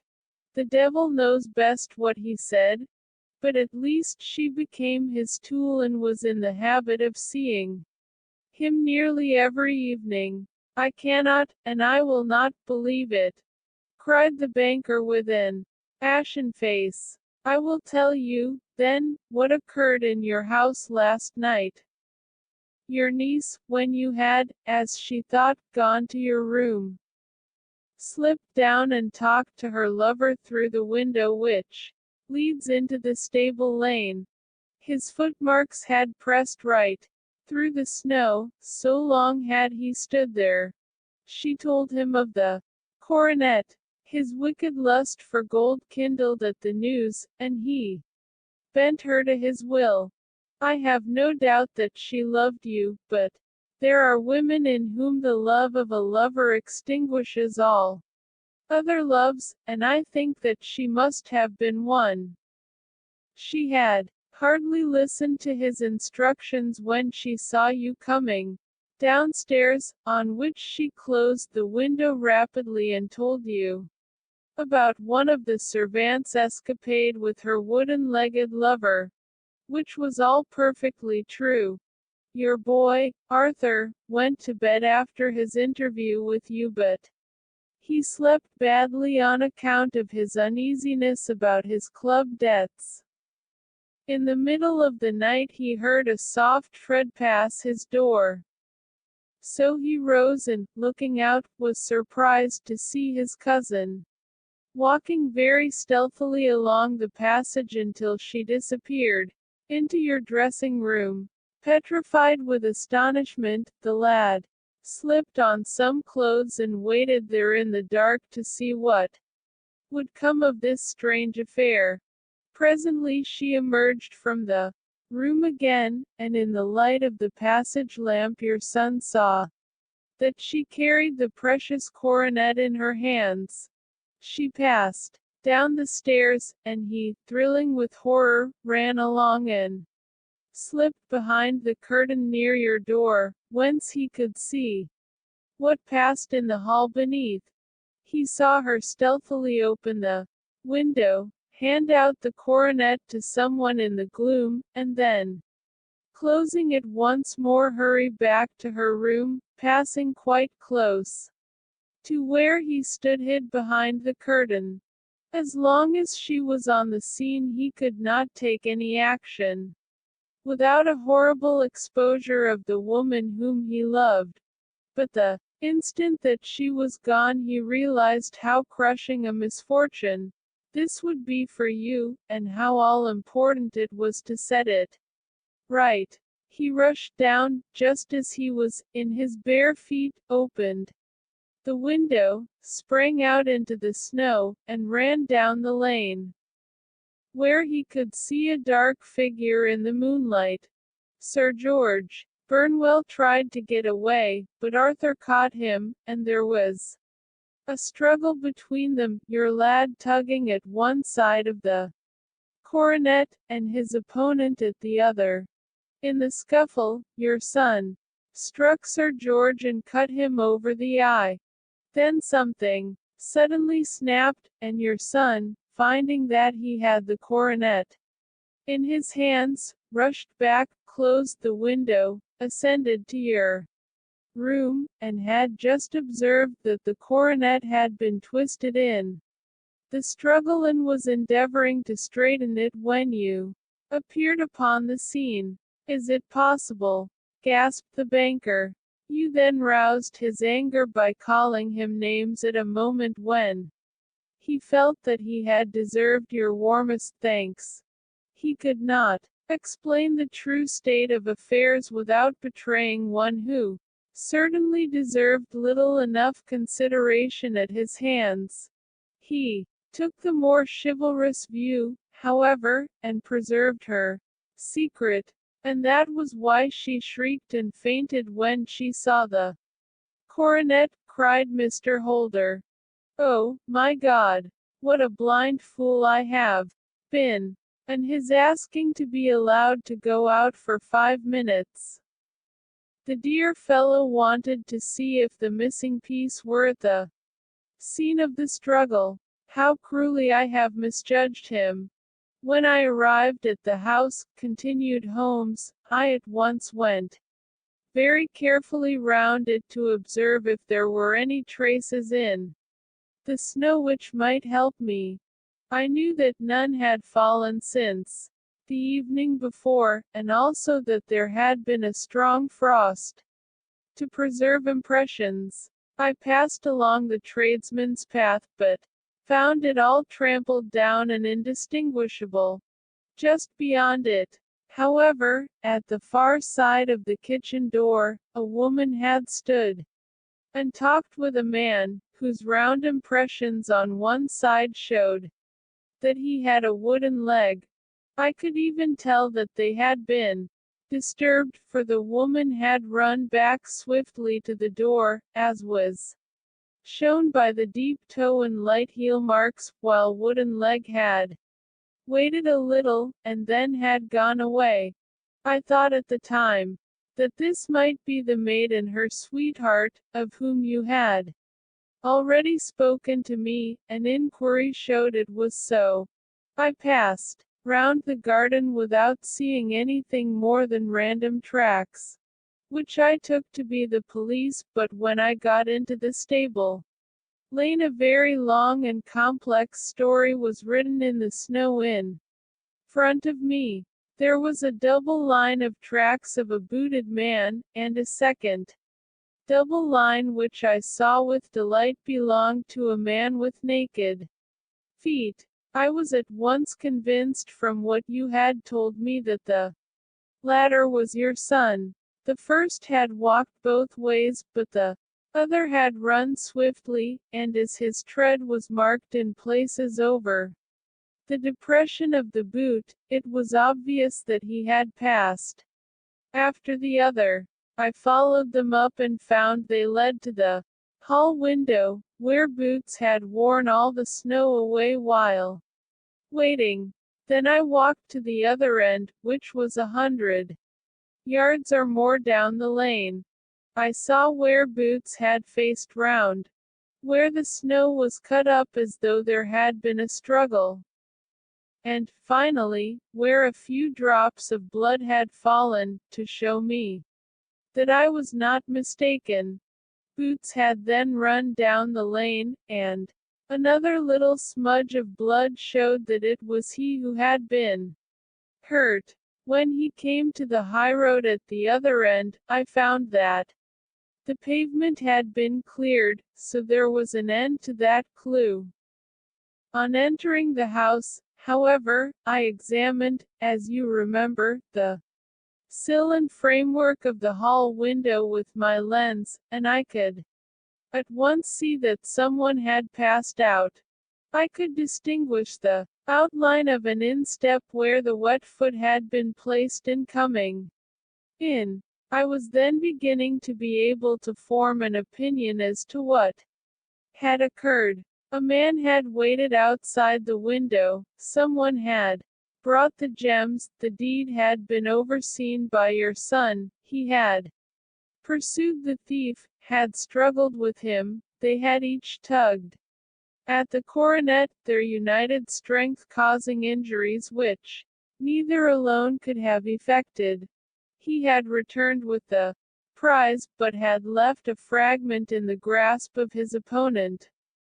So far I was clear. The question now was, who was the man and who was it brought him the coronet? It is an old maxim of mine that when you have excluded the impossible, whatever remains, however improbable, must be the truth. Now, I knew that it was not you who had brought it down. So there only remained your niece and the maids. But if it were the maids, why should your son allow himself to be accused in their place? There could be no possible reason.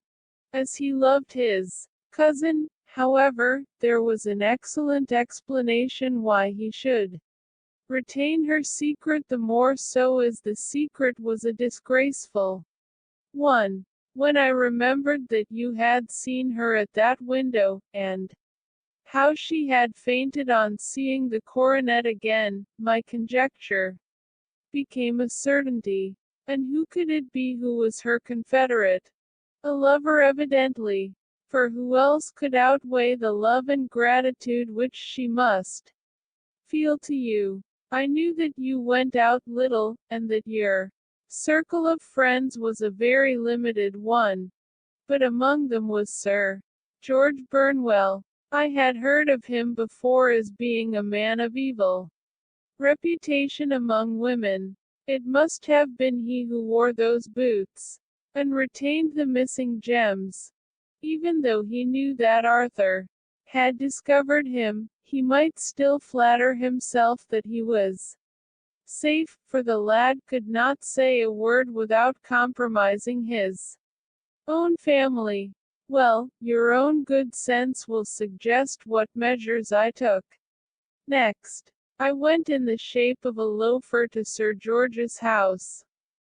Managed to pick up an acquaintance with his valet, learned that his master had cut his head the night before, and, finally, at the expense of 6 shillings, made all sure by buying a pair of his cast-off shoes. With these I journeyed down to Streatham and saw that they exactly fitted the tracks. I saw an ill-dressed vagabond in the lane yesterday evening, said Mr. Holder. Precisely. It was I. I found that I had my man, so I came home and changed my clothes. It was a delicate part which I had to play then, for I saw that a prosecution must be avoided to avert scandal, and I knew that so astute a villain would see that our hands were tied in the matter. I went and saw him. At first, of course, he denied everything. But when I gave him every particular that had occurred, he tried to bluster and took down a life preserver from the wall. I knew my man, however, and I clapped a pistol to his head before he could strike. Then he became a little more reasonable. I told him that we would give him a price for the stones he held minus £1,000 apiece. That brought out the first signs of grief that he had shown. Why, dash it all, said he, I've let them go at 600 for the 3. I soon managed to get the address of the receiver who had them, on promising him that there would be no prosecution. Off I set to him, and after much chaffering I got our stones at £1,000 apiece. Then I looked in upon your son, told him that all was right, and eventually got to my bed about 2 o'clock, after what I may call a really hard day's work.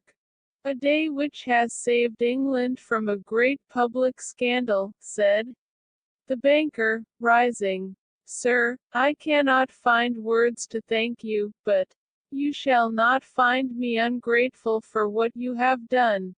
Your skill has indeed exceeded all that I have heard of it. And now I must fly to my dear boy to apologize to him for the wrong which I have done him. As to what you tell me of poor Mary, it goes to my very heart. Not even your skill can inform me where she is now. I think that we may safely say, returned Holmes, that she is wherever Sir George Burnwell is. It is equally certain, too, that, whatever her sins are, they will soon receive a more than sufficient punishment. 12. The Adventure of the Copper Beeches. To the man who loves art for its own sake, remarked Sherlock Holmes, tossing aside the advertisement sheet of the Daily Telegraph, it is frequently in its least important and lowliest manifestations that the keenest pleasure is to be derived.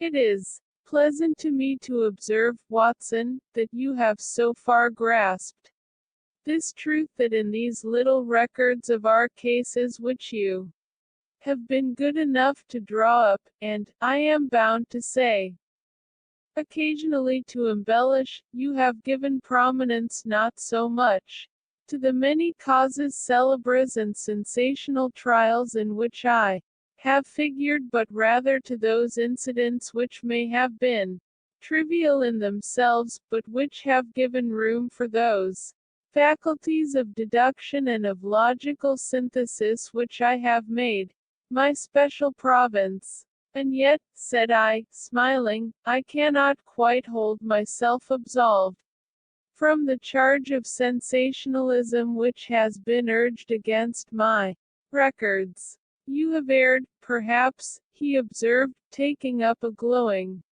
cinder with the tongs and lighting with it the long cherry wood pipe which was wont to replace his clay when he was in a disputatious rather than a meditative mood. You have erred, perhaps, in attempting to put color and life into each of your statements instead of confining yourself to the task of placing upon record that severe reasoning from cause to effect which is really the only notable feature about the thing. It seems to me that I have done you full justice in the matter, I remarked with some coldness, for I was repelled by the egotism which I had more than once observed to be a strong factor in my friend's singular character. No, it is not selfishness or conceit, said he, answering, as was his wont, my thoughts rather than my words. If I claim full justice for my art, it is because it is an impersonal thing, a thing beyond myself. Crime is common. Logic is rare. Therefore it is upon the logic rather than upon the crime that you should dwell. You have degraded what should have been a course of lectures into a series of tales. It was a cold morning of the early spring, and we sat after breakfast on either side of a cheery fire in the old room at Baker Street. A thick fog rolled down between the lines of dun-colored houses, and the opposing windows loomed like dark, shapeless blurs through the heavy yellow wreaths. Our gas was lit, and shone on the white cloth and glimmer of china and metal, for the table had not been cleared yet.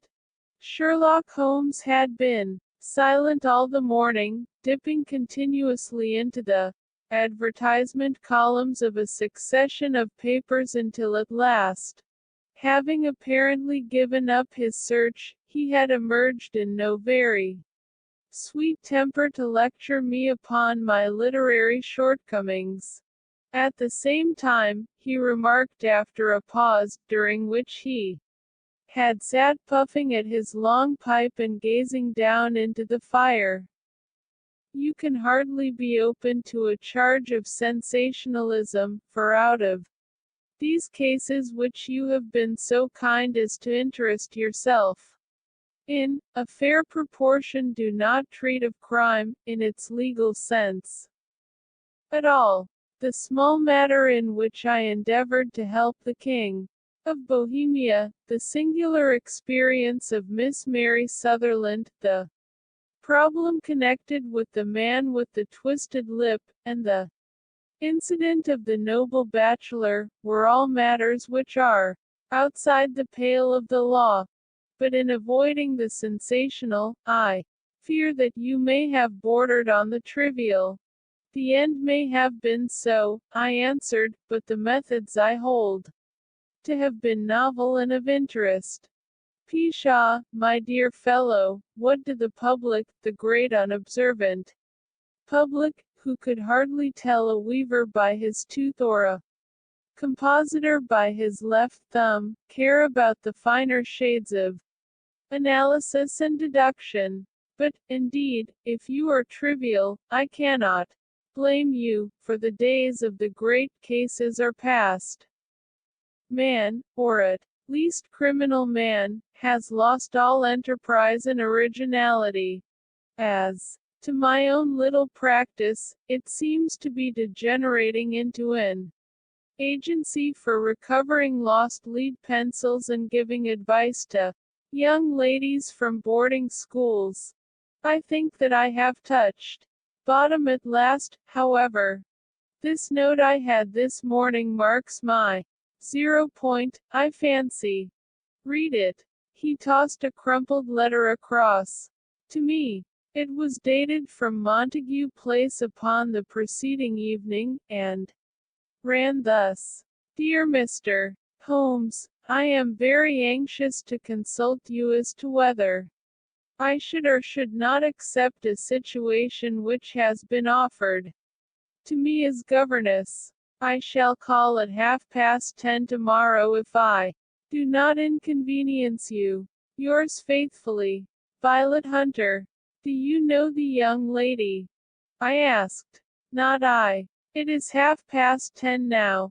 Yes, and I have no doubt that is her ring. It may turn out to be of more interest than you think.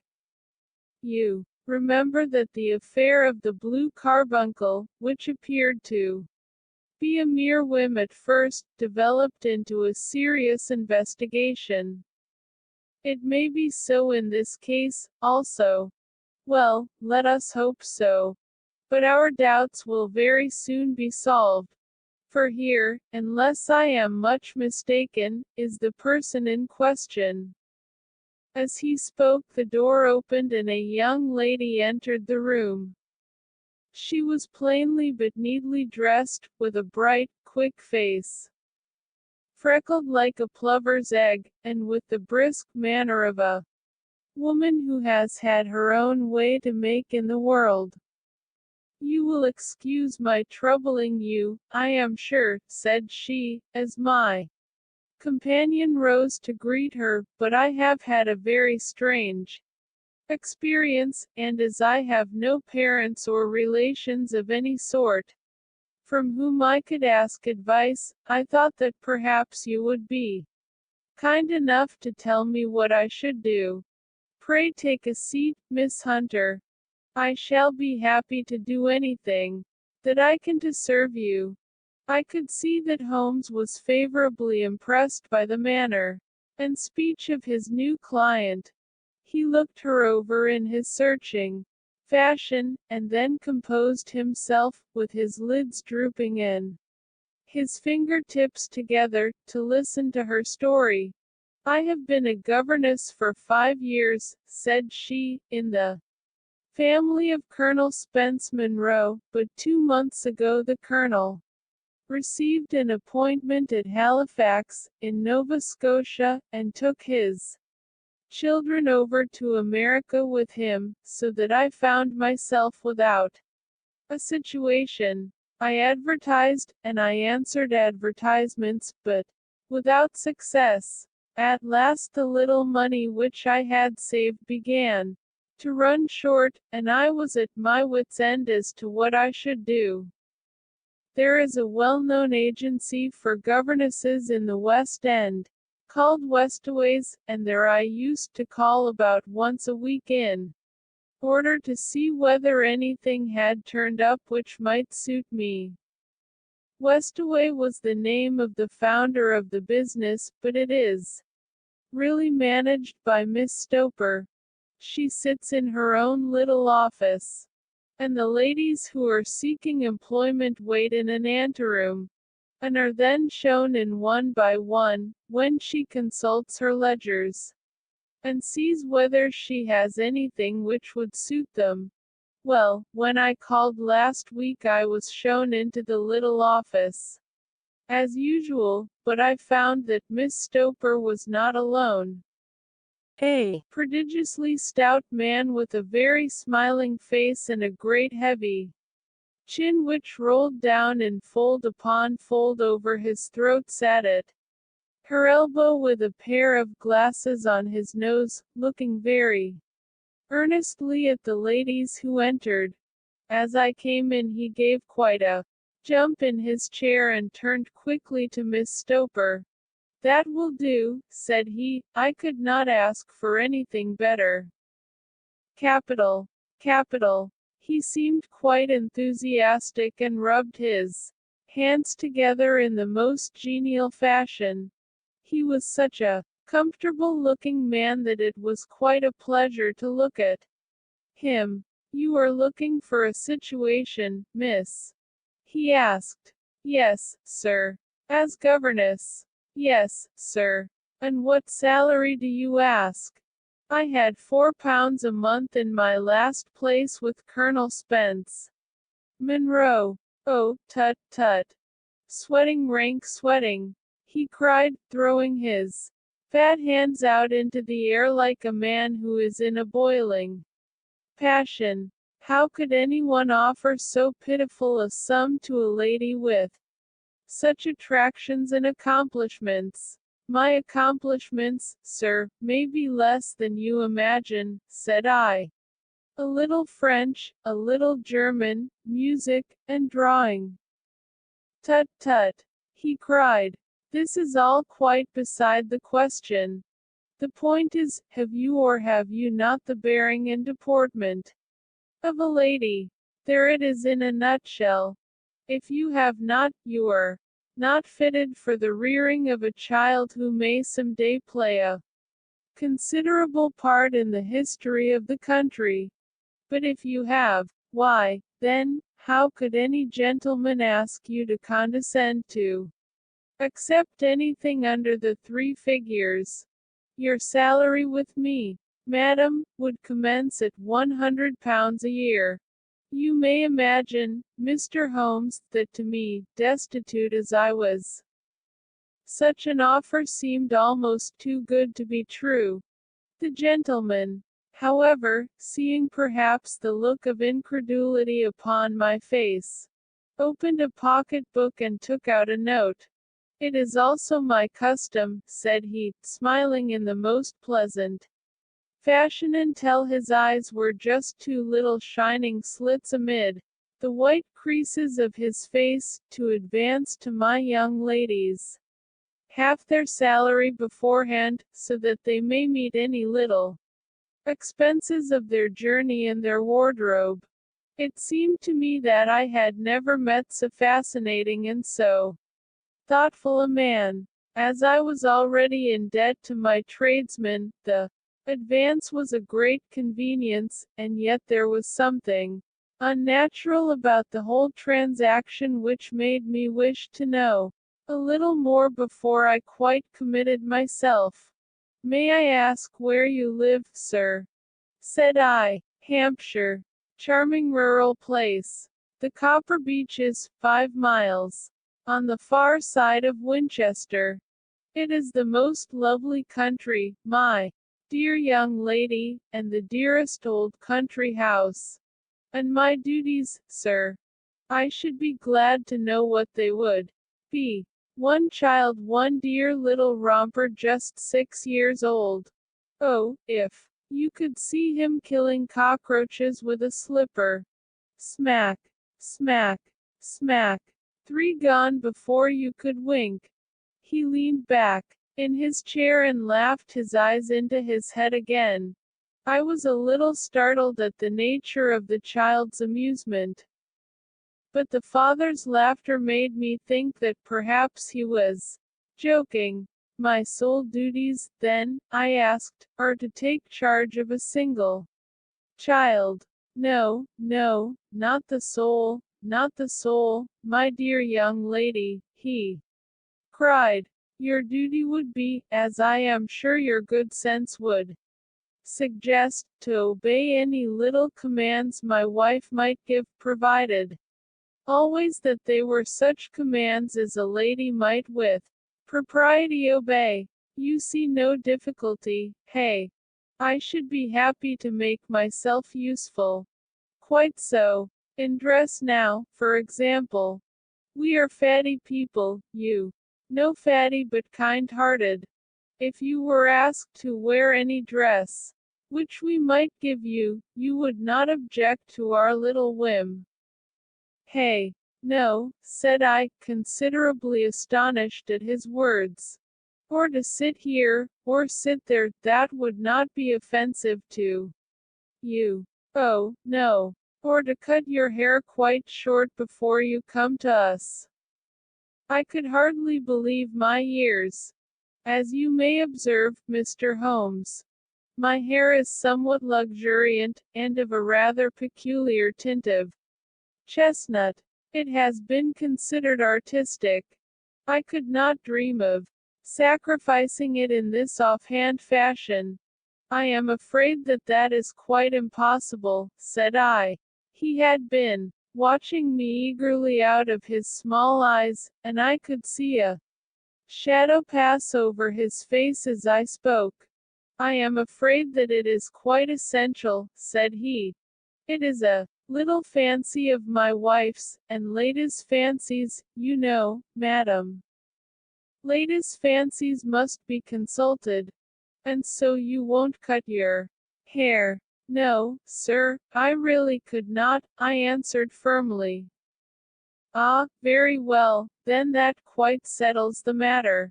It is a pity, because in other respects you would really have done very nicely. In that case, Miss Stoper, I had best inspect a few more of your young ladies. The manageress had sat all this while busy with her papers, without a word to either of us, but she glanced at me now with so much annoyance upon her face that I could not help suspecting that she had lost a handsome commission through my refusal. Do you desire your name to be kept upon the books? She asked. If you please, Miss Stoper.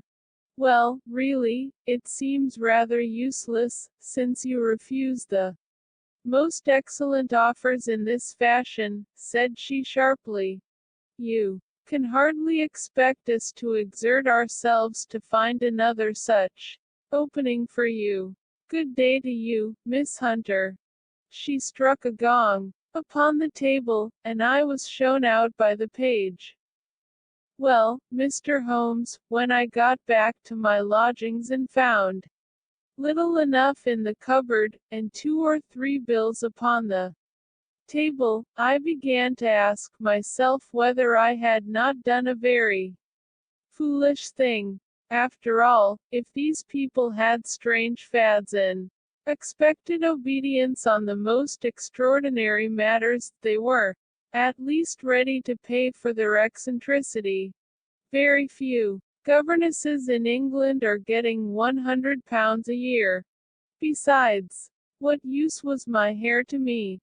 Many people are improved by wearing it short, and perhaps I should be among the number. Next day I was inclined to think that I had made a mistake, and by the day after, I was sure of it. I had almost overcome my pride so far as to go back to the agency and inquire whether the place was still open, when I received this letter from the gentleman himself. I have it here, and I will read it to you. The Copper Beeches, near Winchester. Dear Miss Hunter, Miss Stoper has very kindly given me your address, and I write from here to ask you whether you have reconsidered your decision. My wife is very anxious that you should come, for she has been much attracted by my description of you.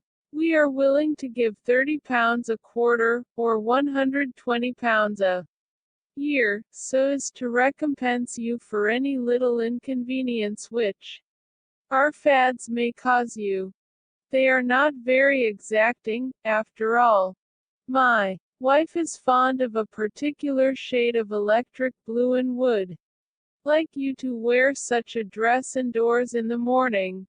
You need not, however, go to the expense of purchasing one, as we have one belonging to my dear daughter Alice, now in Philadelphia, which would, I should think, fit you very well.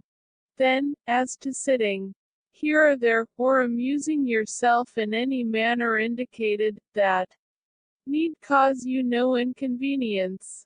As regards your hair, it is no doubt a pity, especially as I could not help remarking its beauty during our short interview, but I am afraid that I must remain firm upon this point, and I only hope that the increased salary may recompense you for the loss. Your duties, as far as the child is concerned, are very light.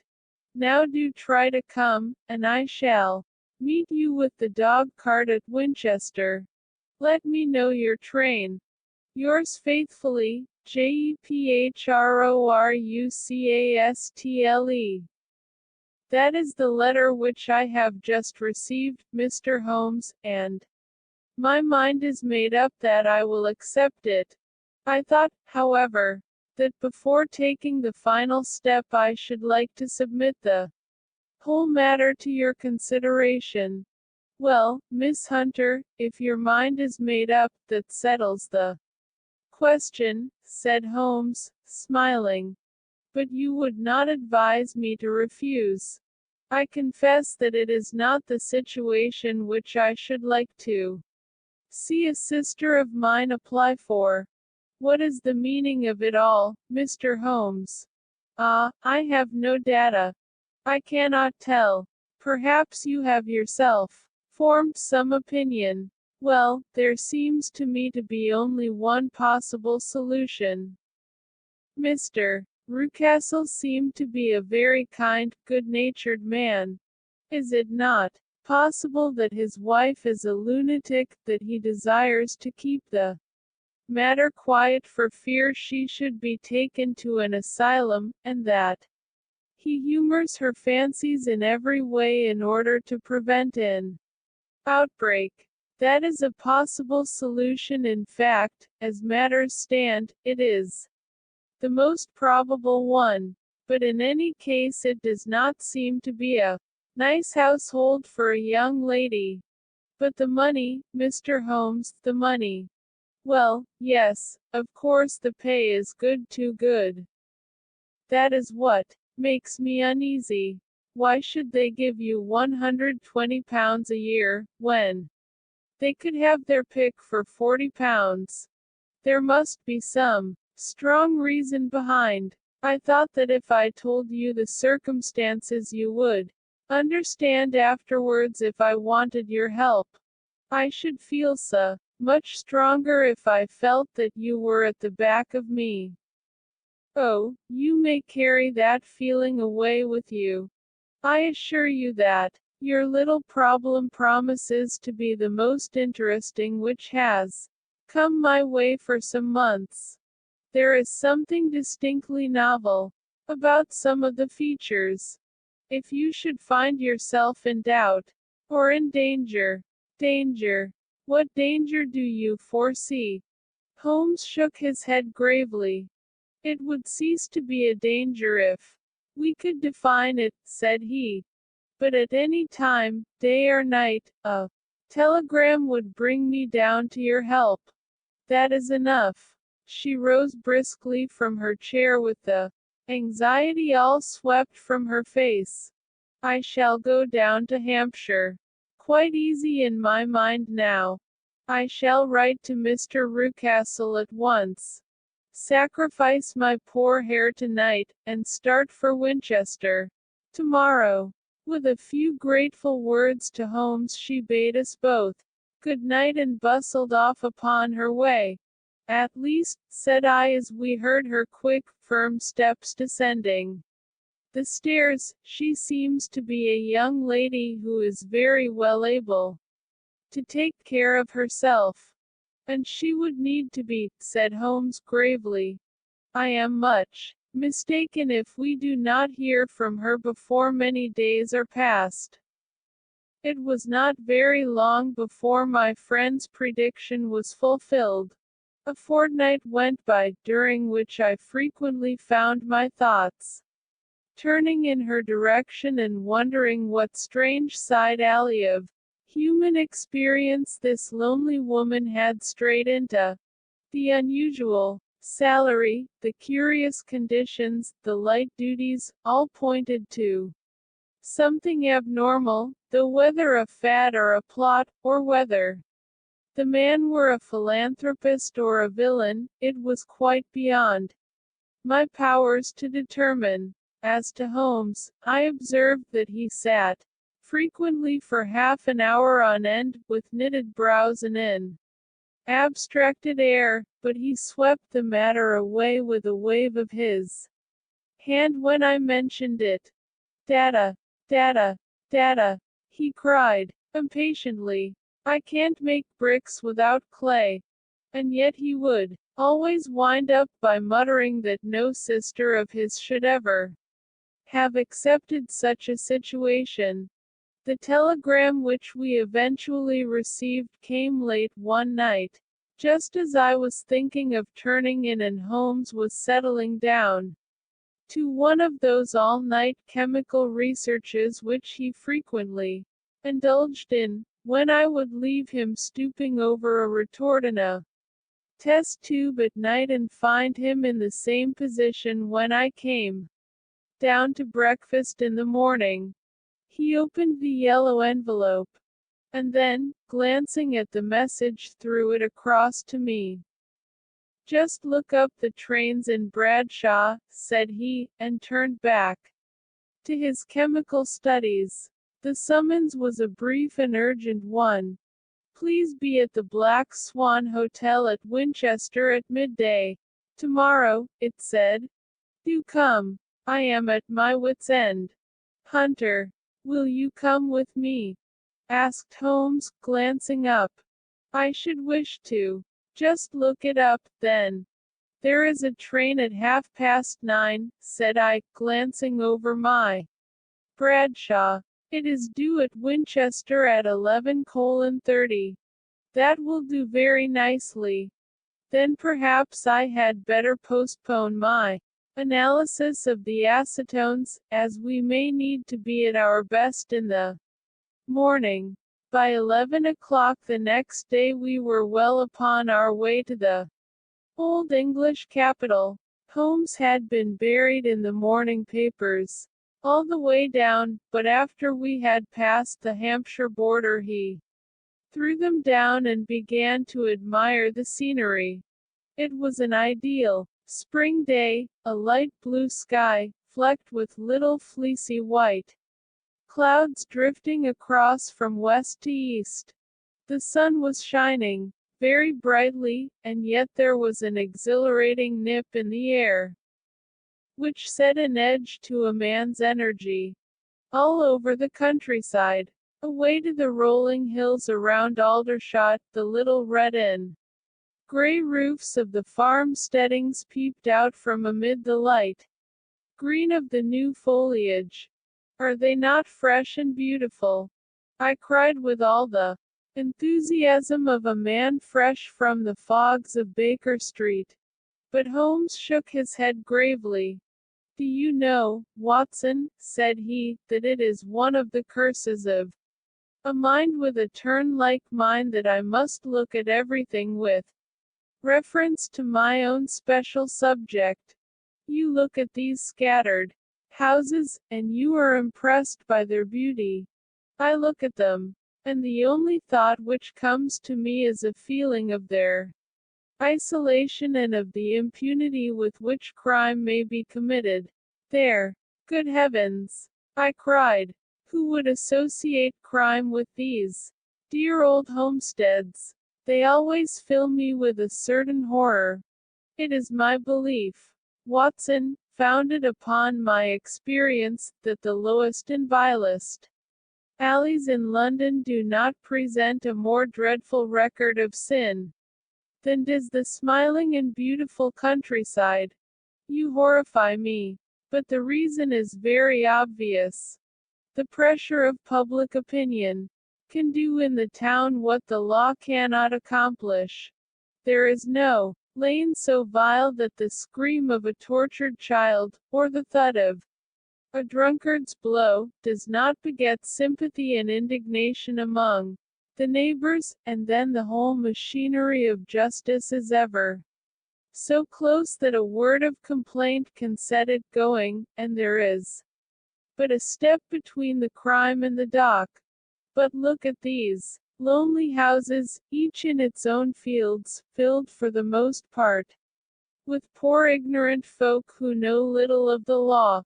Think of the deeds of hellish cruelty, the hidden wickedness which may go on year in, year out, in such places, and none the wiser. Had this lady who appeals to us for help gone to live in Winchester, I should never have had a fear for her.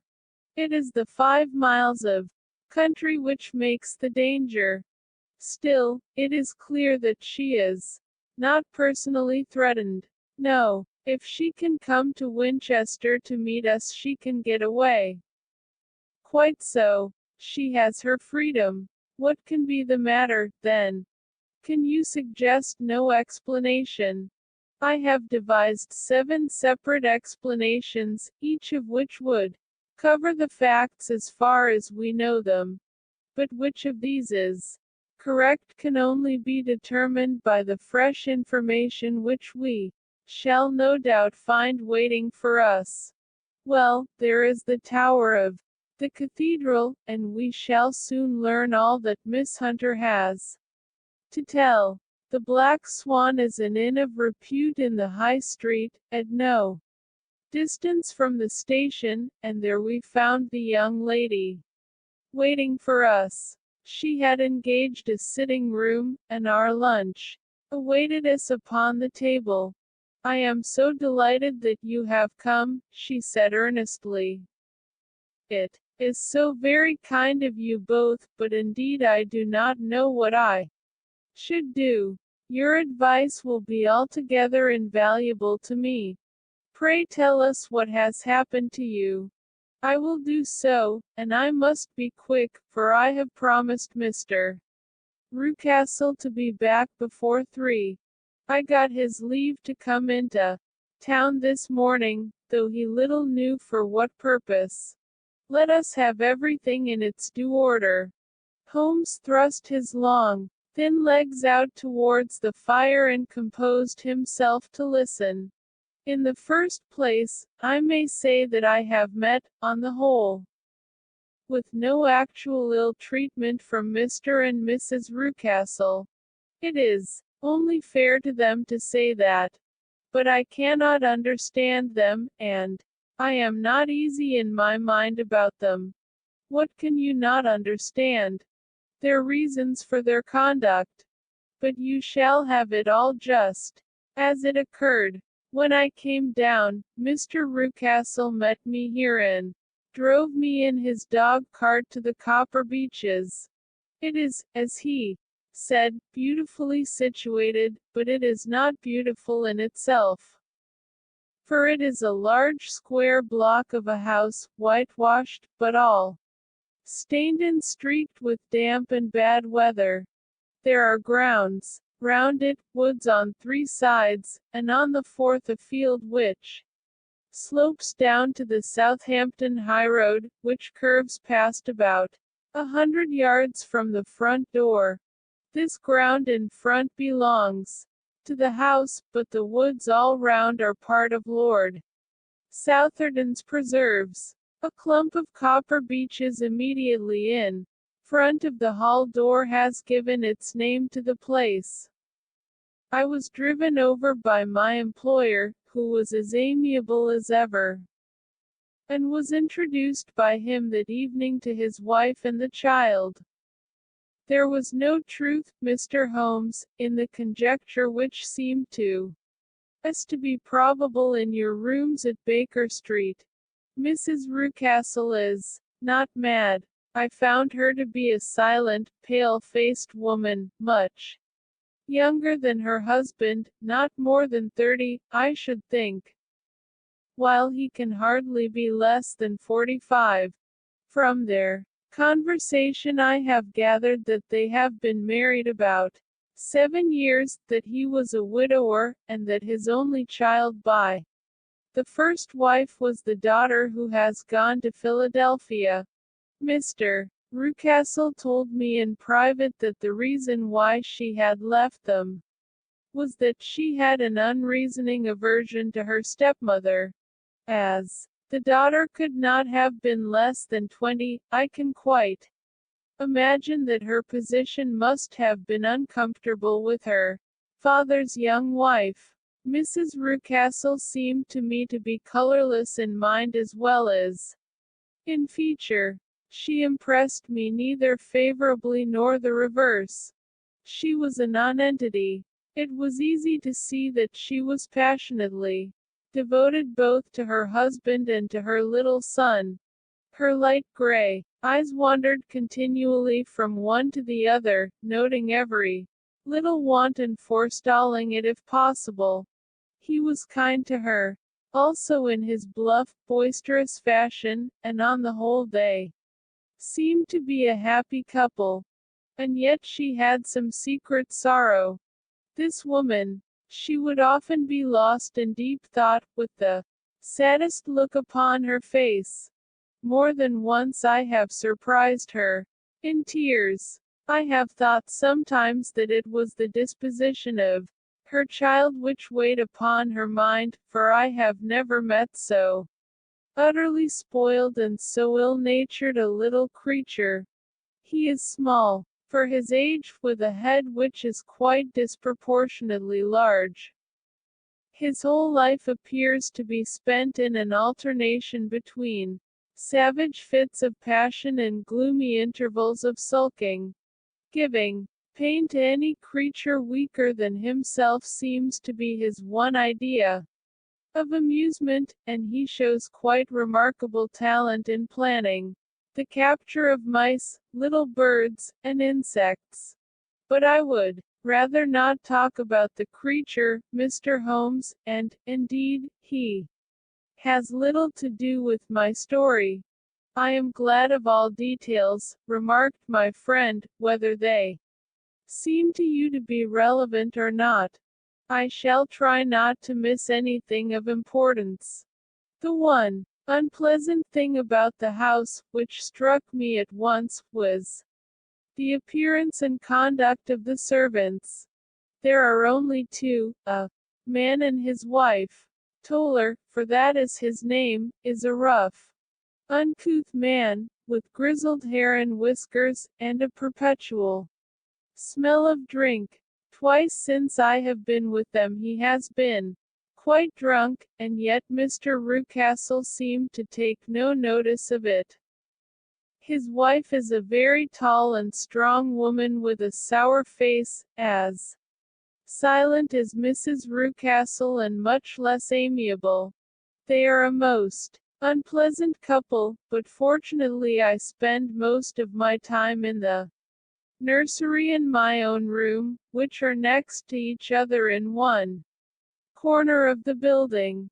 For 2 days after my arrival at the Copper Beeches my life was very quiet. On the third, Mrs. Rucastle came down just after breakfast and whispered something to her husband. "Oh, yes," said he, turning to me, "we are very much obliged to you, Miss Hunter, for falling in with our whims so far as to cut your hair. I assure you that it has not detracted in the tiniest iota from your appearance. We shall now see how the electric blue dress will become you. You will find it laid out upon the bed in your room, and if you would be so good as to put it on we should both be extremely obliged." The dress which I found waiting for me was of a peculiar shade of blue. It was of excellent material, a sort of beige, but it bore unmistakable signs of having been worn before.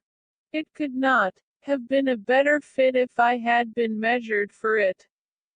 Both Mr. and Mrs. Rucastle expressed a delight at the look of it, which seemed quite exaggerated in its vehemence.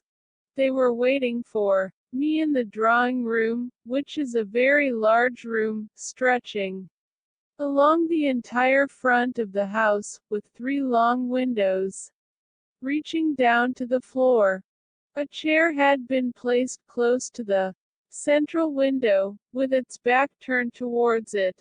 In this I was asked to sit, and then Mr. Rucastle, walking up and down on the other side of the room, began to tell me a series of the funniest stories that I have ever listened to. You cannot imagine how comical he was, and I laughed until I was quite weary. Mrs. Rucastle, however, who has evidently no sense of humor, never so much as smiled, but sat with her hands in her lap, and a sad, anxious look upon her face. After an hour or so, Mr. Rucastle suddenly remarked that it was time to commence the duties of the day, and that I might change my dress and go to little Edward in the nursery. 2 days later this same performance was gone through under exactly similar circumstances. Again I changed my dress, again I sat in the window, and again I laughed very heartily at the funny stories of which my employer had an immense repertoire, and which he told inimitably. Then he handed me a yellow-backed novel, and, moving my chair a little sideways, that my own shadow might not fall upon the page, he begged me to read aloud to him. I read for about 10 minutes, beginning in the heart of a chapter, and then, suddenly, in the middle of a sentence, he ordered me to cease and to change my dress. You can easily imagine, Mr. Holmes, how curious I became as to what the meaning of this extraordinary performance could possibly be. They were always very careful, I observed, to turn my face away from the window, so that I became consumed with the desire to see what was going on behind my back. At first it seemed to be impossible, but I soon devised a means. My hand mirror had been broken, so a happy thought seized me, and I concealed a piece of the glass in my handkerchief. On the next occasion, in the midst of my laughter, I put my handkerchief up to my eyes, and was able, with a little management, to see all that there was behind me.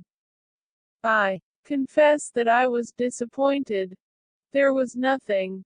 At least that was my first impression. At the second glance, however, I perceived that there was a man standing in the Southampton Road, a small bearded man in a grey suit, who seemed to be looking in my direction.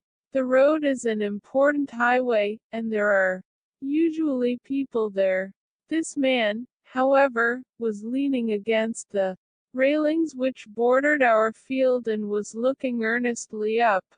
I lowered my handkerchief and glanced at Mrs. Rucastle to find her eyes fixed upon me with a most searching gaze. She said nothing, but I am convinced that she had divined that I had a mirror in my hand and had seen what was behind me. She rose at once.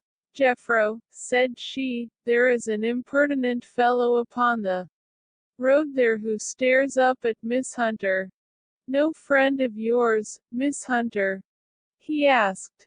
"No, I know no one in these parts." "Dear me, how very impertinent. Kindly turn round and motion to him to go away. Surely it would be better to take no notice." "No, no, we should have him loitering here always. Kindly turn round and wave him away like that." I did as I was told, and at the same instant Mrs. Rucastle drew down the blind. That was a week ago, and from that time I have not sat again in the window, nor have I worn the blue dress, nor seen the man in the road. "Pray continue," said Holmes.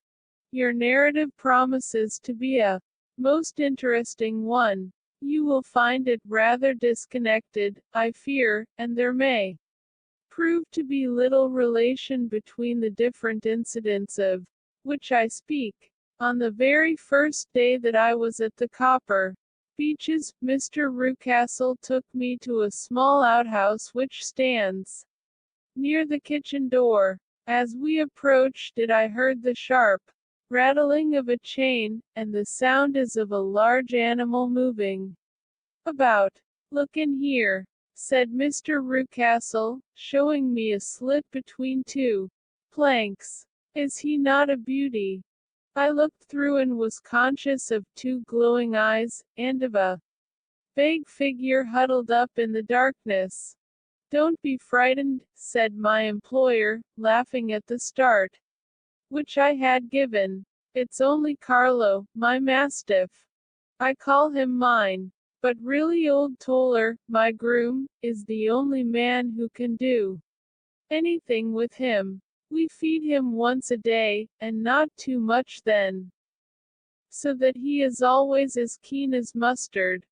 Toller lets him loose every night, and God help the trespasser whom he lays his fangs upon. For goodness sake don't you ever on any pretext set your foot over the threshold at night, for it's as much as your life is worth."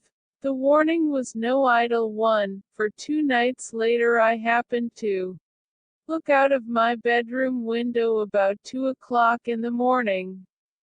It was a beautiful moonlight night, and the lawn in front of the house was silvered over and almost as bright as day.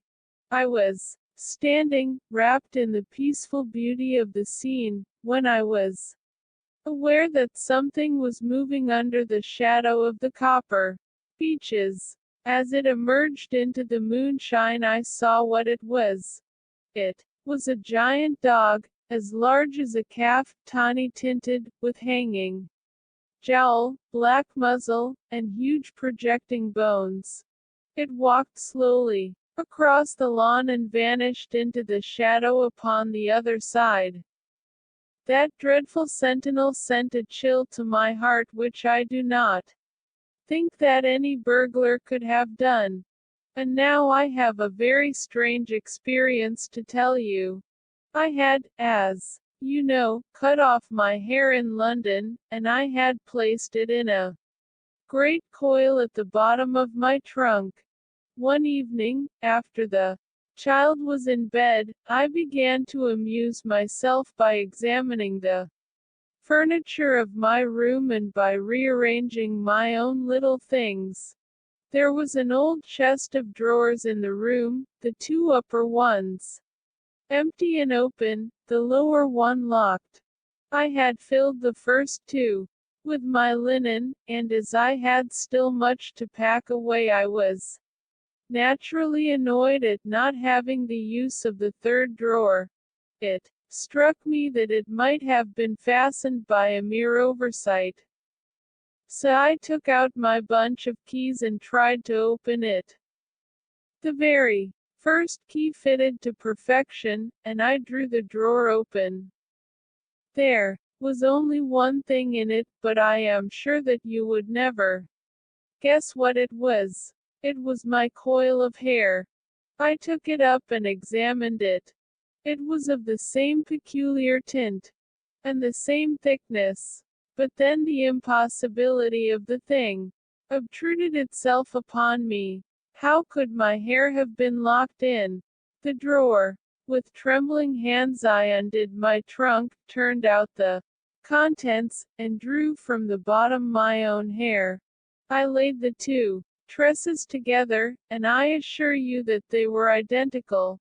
Was it not extraordinary? Puzzle as I would, I could make nothing at all of what it meant. I returned the strange hair to the drawer, and I said nothing of the matter to the Rucastles, as I felt that I had put myself in the wrong by opening a drawer which they had locked. I am naturally observant, as you may have remarked, Mr. Holmes, and I soon had a pretty good plan of the whole house in my head.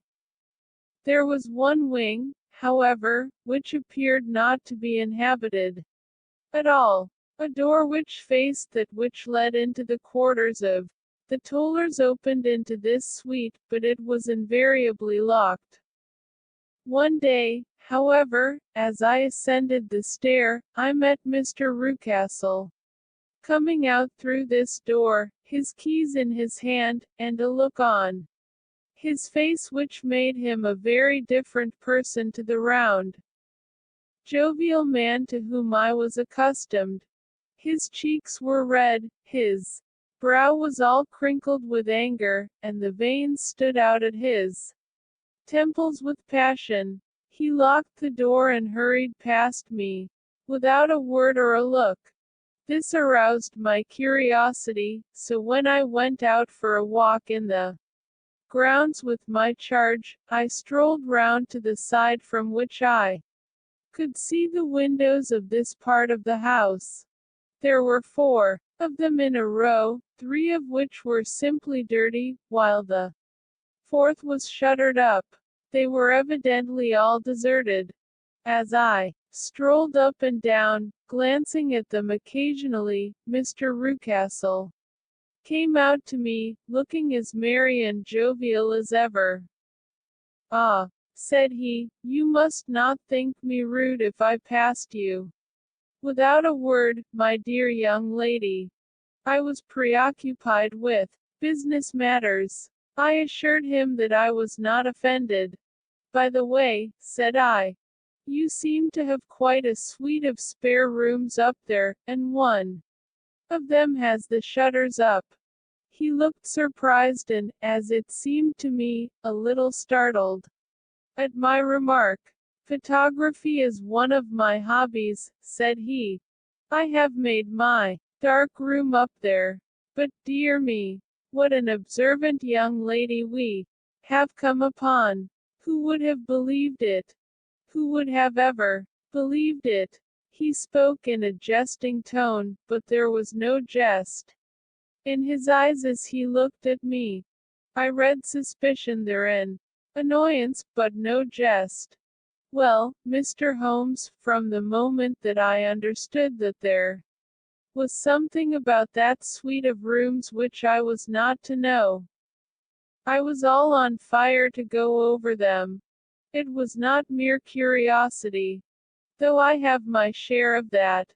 It was more a feeling of duty, a feeling that some good might come from my penetrating to this place. They talk of woman's instinct, perhaps it was woman's instinct which gave me that feeling. At any rate, it was there, and I was keenly on the lookout for any chance to pass the forbidden door. It was only yesterday that the chance came. I may tell you that, besides Mr. Rucastle, both Toller and his wife find something to do in these deserted rooms, and I once saw him carrying a large black linen bag with him through the door. Recently he has been drinking hard, and yesterday evening he was very drunk, and when I came upstairs there was the key in the door. I have no doubt it. All that he had left it there. Mr. and Mrs. Rucastle were both downstairs, and the child was with them, so that I had an admirable opportunity. I turned the key gently in the lock, opened the door, and slipped through. There was a little passage in front of me, unpapered and uncarpeted, which turned at a right angle at the farther end. Round this corner were 3 doors in a line, the first and third of which were open. They each led into an empty room, dusty and cheerless, with 2 windows in the one and one in the other, so thick with dirt that the evening light glimmered dimly through them. The center door was closed, and across the outside of it had been fastened one of the broad bars of an iron bed, padlocked at one end to a ring in the wall, and fastened at the other with stout cord. The door itself was locked as well, and the key was not there. This barricaded door corresponded clearly with the shuttered window outside, and yet I could see by the glimmer from beneath it that the room was not in darkness. Evidently there was a skylight which let in light from above. As I stood in the passage gazing at the sinister door and wondering what secret it might veil, I suddenly heard the sound of steps within the room, and saw a shadow pass backward and forward against the little slit of dim light which shone out from under the door. A mad, unreasoning terror rose up in me at the sight, Mr. Holmes. My overstrung nerves failed me suddenly, and I turned and ran, as though some dreadful hand were behind me clutching at the skirt of my dress. I rushed down the passage through the door, and straight into the arms of Mr. Rucastle, who was waiting outside. So, said he, smiling, it was you, then.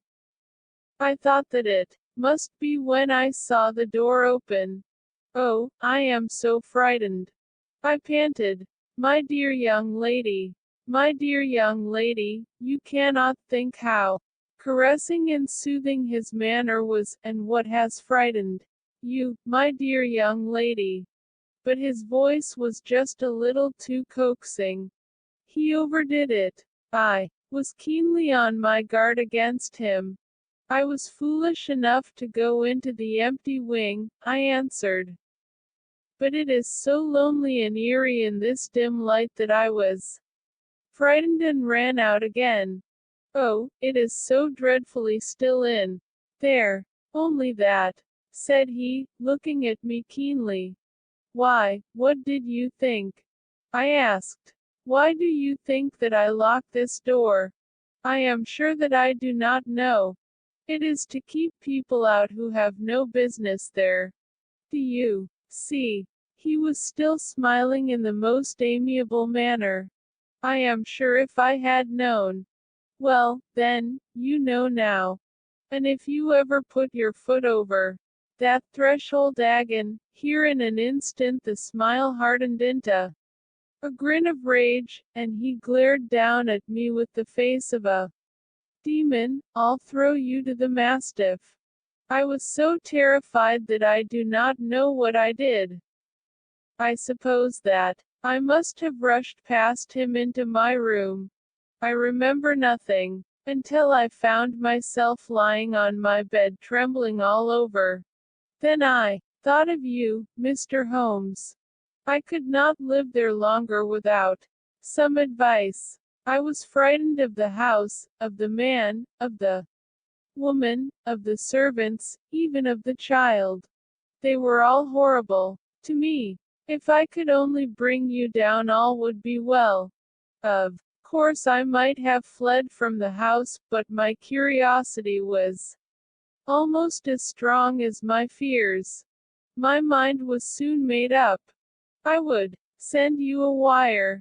I put on my hat and cloak, went down to the office, which is about half a mile from the house, and then returned, feeling very much easier. A horrible doubt came into my mind as I approached the door lest the dog might be loose, but I remembered that Toller had drunk himself into a state of insensibility that evening, and I knew that he was the only one in the household who had any influence with the savage creature, or who would venture to set him free. I slipped in safety and lay awake half the night in my joy at the thought of seeing you. I had no difficulty in getting leave to come into Winchester this morning, but I must be back before 3 o'clock, for Mr. and Mrs. Rucastle are going on a visit, and will be away all the evening, so that I must look after the child. Now I have told you all my adventures, Mr. Holmes, and I should be very glad if you could tell me what it all means, and, above all, what I should do. Holmes and I had listened spellbound to this extraordinary story. My friend rose now and paced up and down the room, his hands in his pockets, and an expression of the most profound gravity upon his face. Is Toller still drunk? He asked.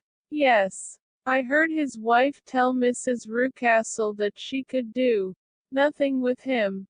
That is well. And the Rucastles go out tonight? Yes. Is there a cellar with a good strong lock? Yes, the wine cellar. You seem to me to have acted all through this matter like a very brave and sensible girl, Miss Hunter. Do you think that you could perform one more feat? I should not ask it of you if I did not think you a quite exceptional woman. I will try. What is it? We shall be at the Copper Beeches by 7 o'clock, my friend.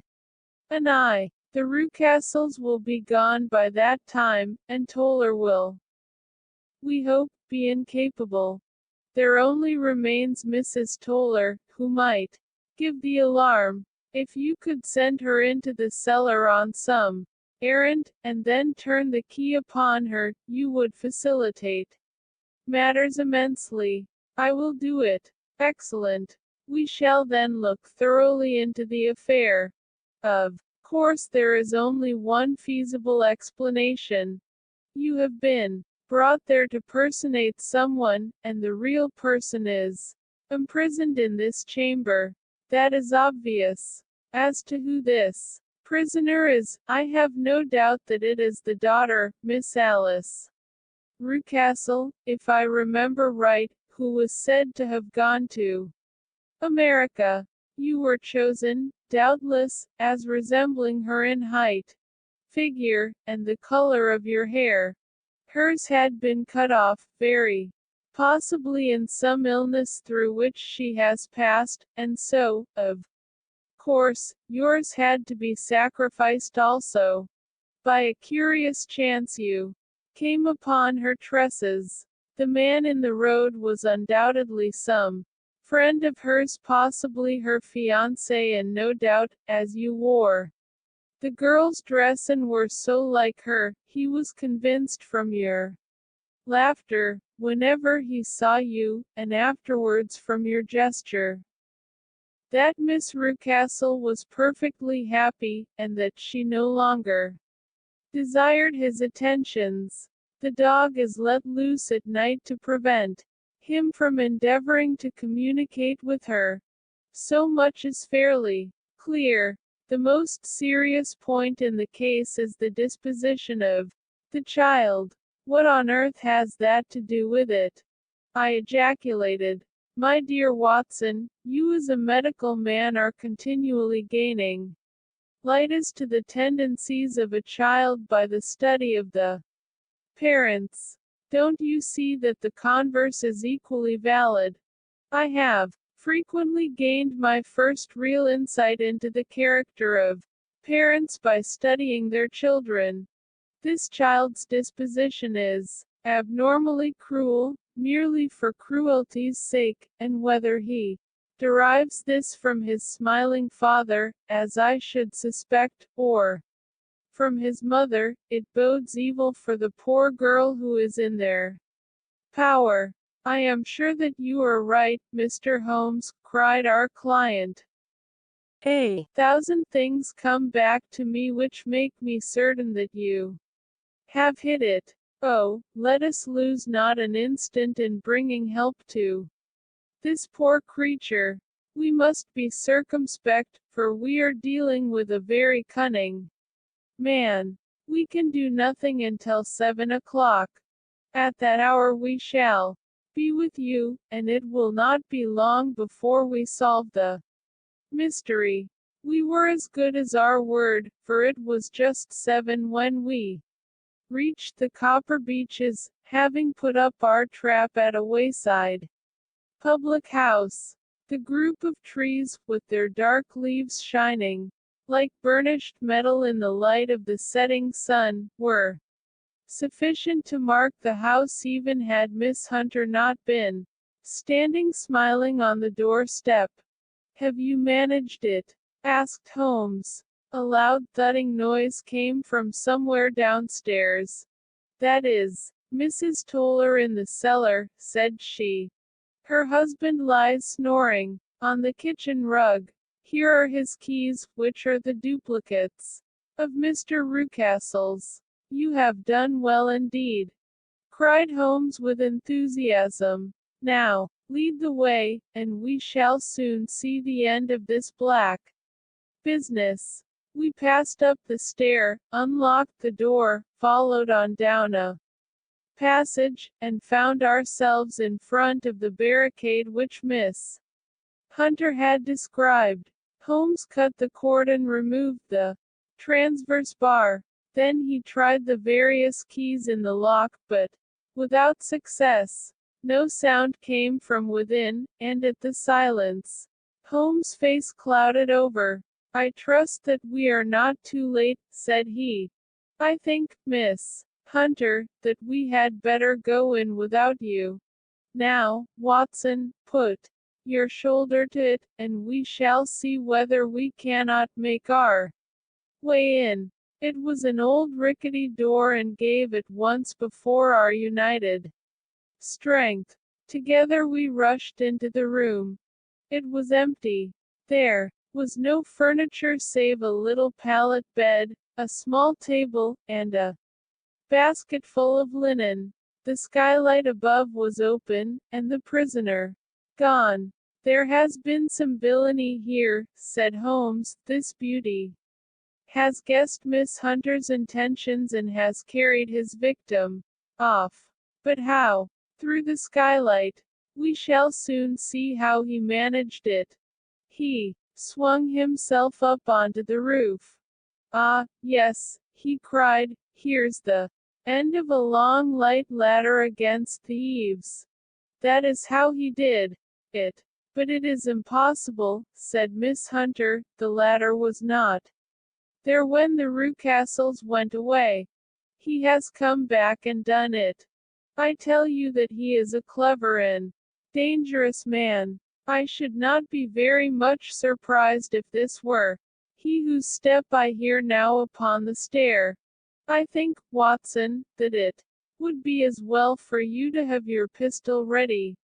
The words were hardly out of his mouth before a man appeared at the door of the room, a very fat and burly man, with a heavy stick in his hand. Miss Hunter screamed and shrunk against the wall at the sight of him, but Sherlock Holmes sprang forward and confronted him. "You villain," said he, "where's your daughter?"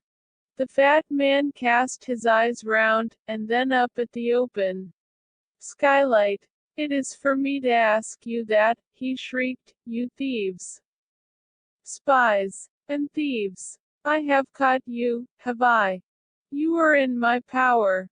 I'll serve you." He turned and clattered down the stairs as hard as he could go. "He's gone for the dog," cried Miss Hunter. "I have my revolver," said I. "Better close the front door," cried Holmes, and we all rushed down the stairs together. We had hardly reached the hall when we heard the baying of a hound, and then a scream of agony, with a horrible worrying sound which it was dreadful to listen to. An elderly man with a red face and shaking limbs came staggering out at a side door. "My God!" he cried. "Someone has loosed the dog. It's not been fed for 2 days. Quick, quick, or it'll be too late."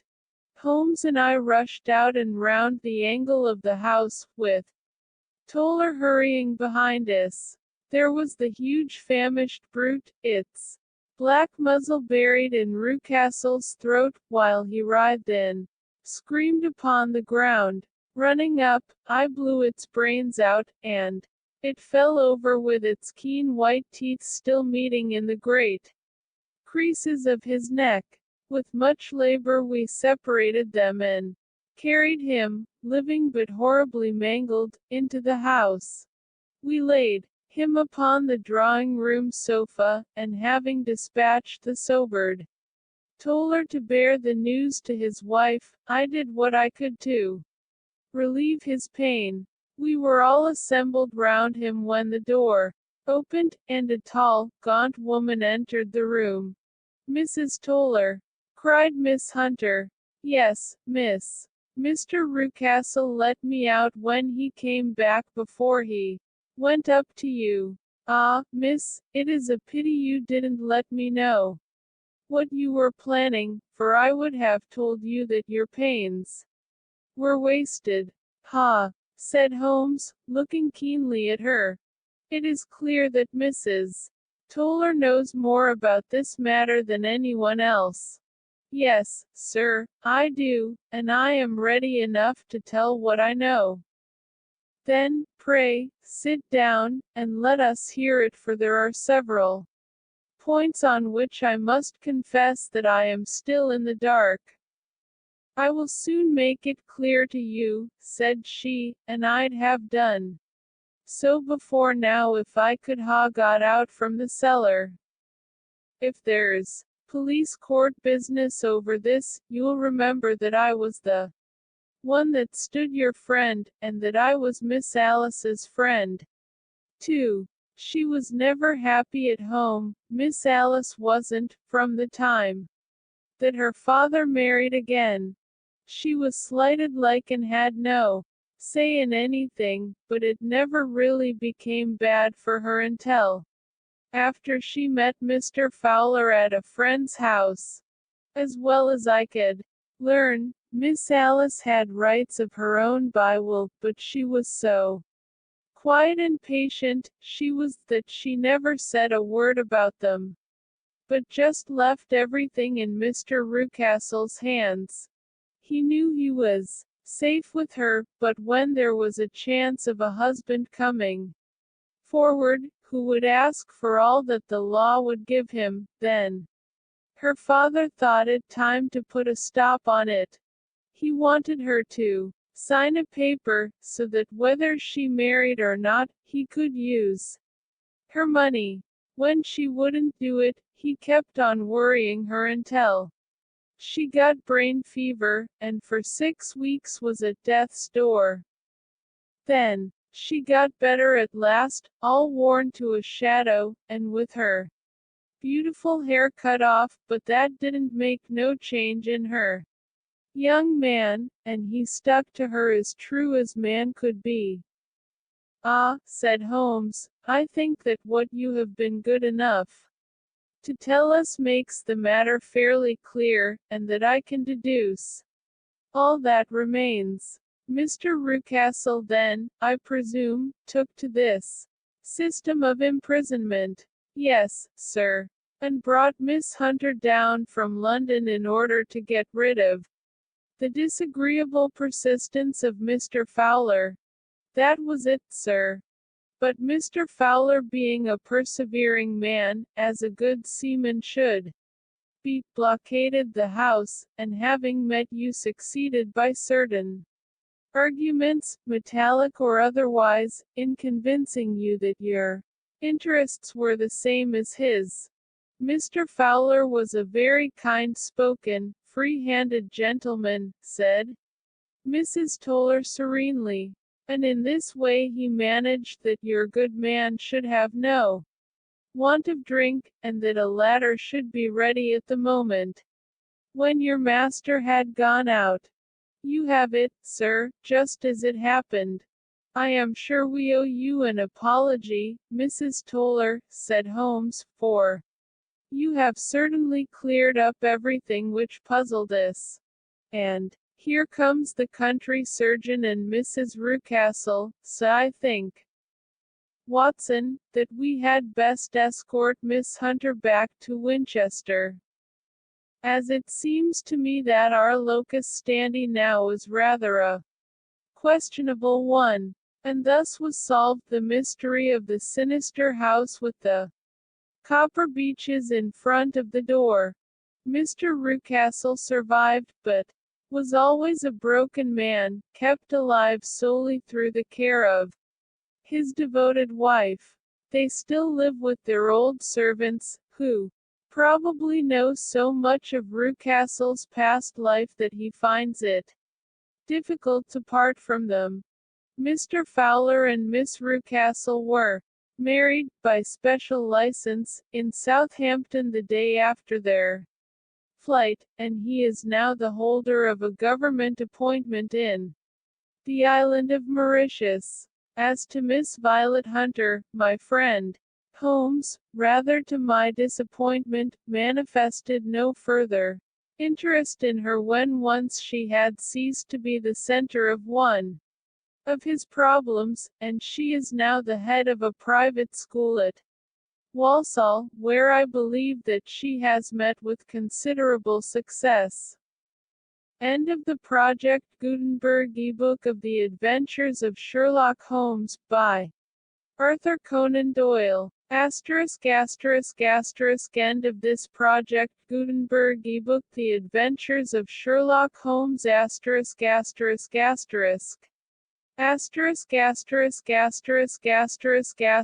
This file should be named 1661-8.txt or 1661-8.zip**********.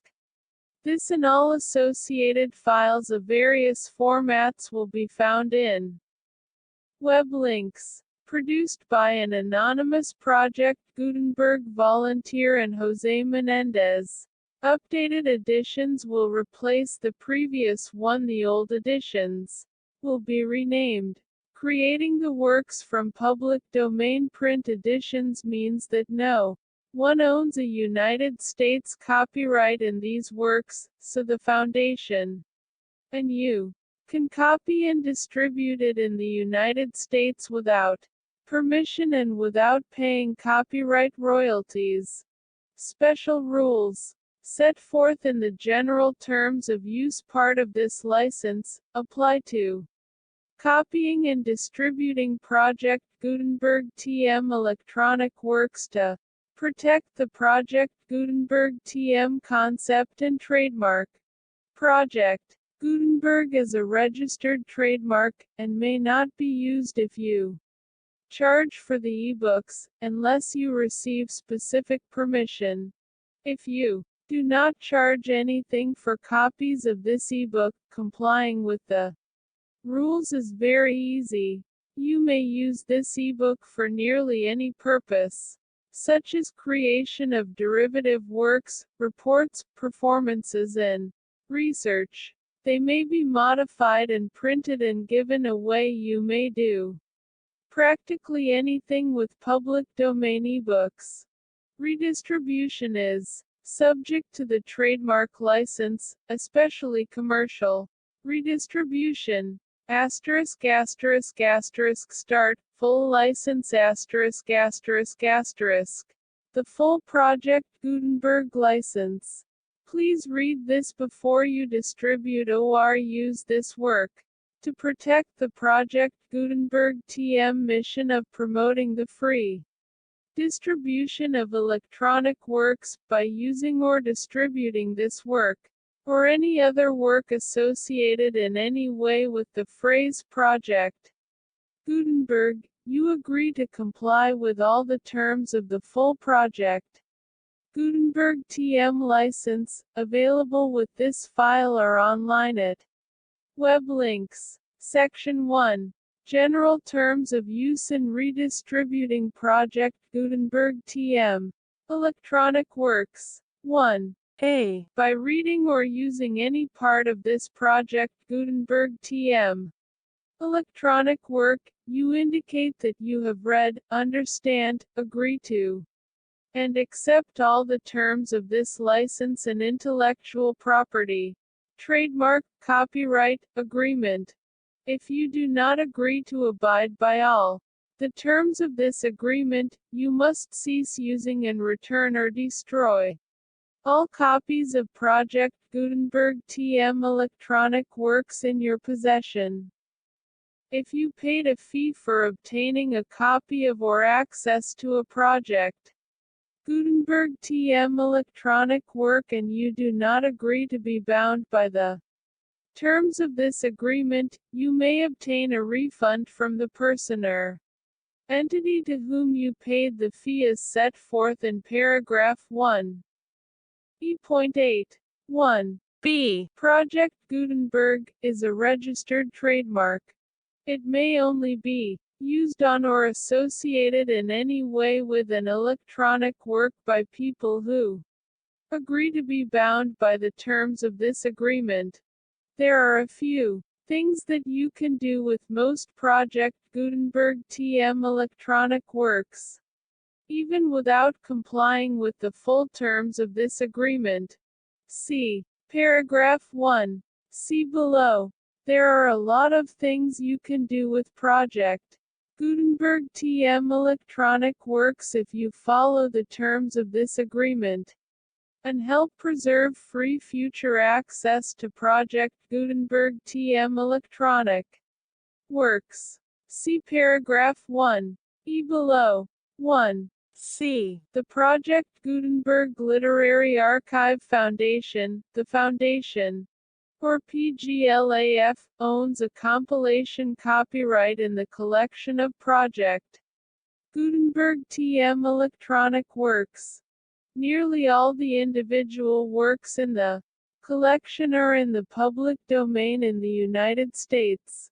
If an individual work is in the public domain in the United States and you are located in the United States, we do not claim a right to prevent you from copying, distributing, performing, displaying or creating derivative works based on the work as long as all references to Project Gutenberg are removed. Of course, we hope that you will support the Project Gutenberg TM mission of promoting free access to electronic works by freely sharing Project Gutenberg TM works in compliance with the terms of this agreement for keeping the Project Gutenberg TM name associated with the work. You can easily comply with the terms of this agreement by keeping this work in the same format with its attached full Project Gutenberg TM license when you share it without charge with others. 1. D. The copyright laws of the place where you are located also govern what you can do with this work. Copyright laws in most countries are in a constant state of change. If you are outside the United States, check the laws of your country in addition to the terms of this agreement before downloading, copying, displaying, performing, distributing or creating derivative works based on this work or any other Project Gutenberg TM work. The Foundation makes no representations concerning the copyright status of any work in any country outside the United States. 1. E. Unless you have removed all references to Project Gutenberg. 1. E.1. The following sentence, with active links to, or other immediate access to, the full Project Gutenberg TM license must appear prominently whenever any copy of a Project Gutenberg TM work, any work on which the phrase Project Gutenberg appears, or with which the phrase Project Gutenberg is associated, is accessed, displayed, performed, viewed, copied or distributed. This ebook is for the use of anyone anywhere at no cost and with almost no restrictions whatsoever. You may copy it, give it away or reuse it under the terms of the Project Gutenberg license included with this ebook or online at www.gutenberg.net. 1. E.2. If an individual Project Gutenberg TM electronic work is derived from the public domain, does not contain a notice indicating that it is posted with permission of the copyright holder, the work can be copied and distributed to anyone in the United States without paying any fees or charges. If you are redistributing or providing access to a work with the phrase Project Gutenberg associated with or appearing on the work, you must comply either with the requirements of paragraphs 1. E.1 through 1. E.7 or obtain permission for the use of the work in the Project Gutenberg TM trademark is set forth in paragraphs 1, E.8 or 1, E.9, 1, E.3.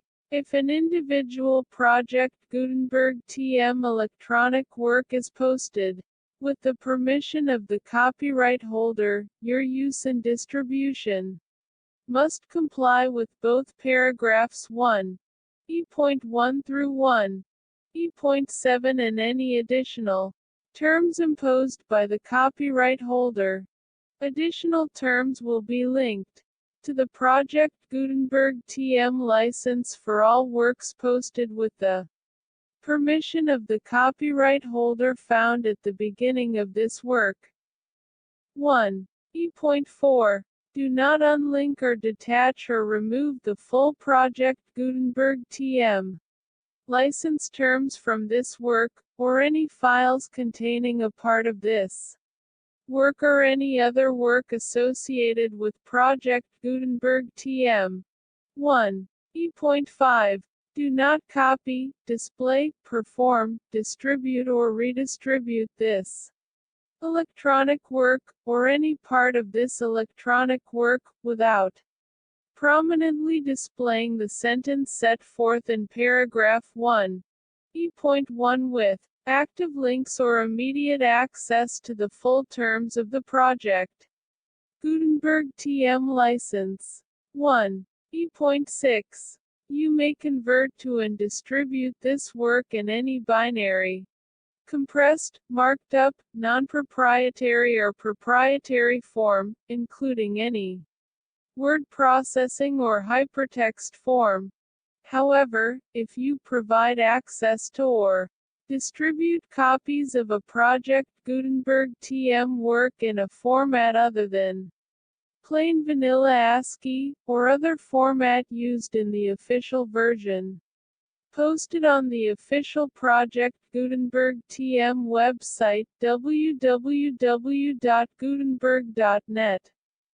You must, at no additional cost, fee or expense to the user, provide a copy, a means of exporting a copy, or a means of obtaining a copy upon request, of the work in its original, plain vanilla ASCII, or other form. Any alternate format must include the full Project Gutenberg TM license as specified in paragraph 1. E.1. 1. E.7. Do not charge a fee for access to viewing, displaying, performing, copying or distributing any Project Gutenberg TM works, unless you comply with paragraph 1, E.8 or 1, E.9, 1, E.8. You may charge a reasonable fee for copies of or providing access to or distributing Project Gutenberg TM electronic works provided that you pay a royalty fee of 20% of the gross profits you derive from the use of Project Gutenberg TM works calculated using the method you already use to calculate your applicable taxes. The fee is owed to the owner of the Project Gutenberg TM trademark, but he has agreed to donate royalties under this paragraph to the Project Gutenberg Literary Archive Foundation. Royalty payments must be paid within 60 days following each date on which you prepare, or are legally required to prepare, your periodic tax returns. Royalty payments should be clearly marked as such and sent to the Project Gutenberg Literary Archive Foundation at the address specified in Section 4, Information about donations to the Project Gutenberg Literary Archive Foundation.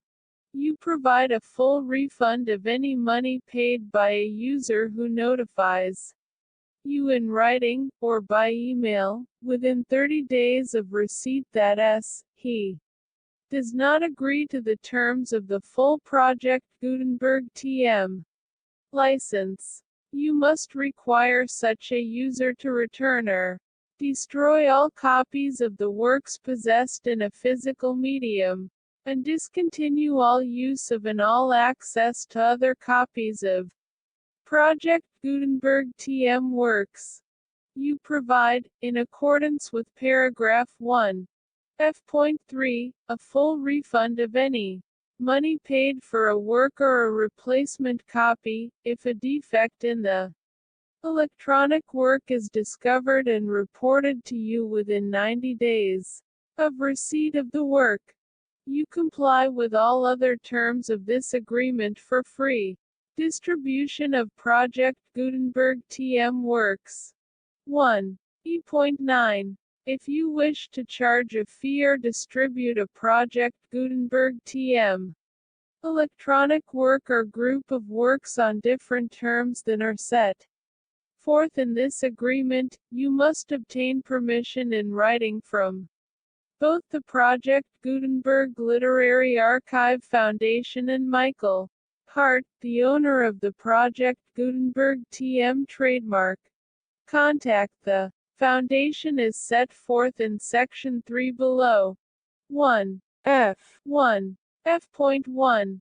Project Gutenberg volunteers and employees expend considerable effort to identify, do copyright research on, transcribe and proofread public domain works in creating the Project Gutenberg TM collection.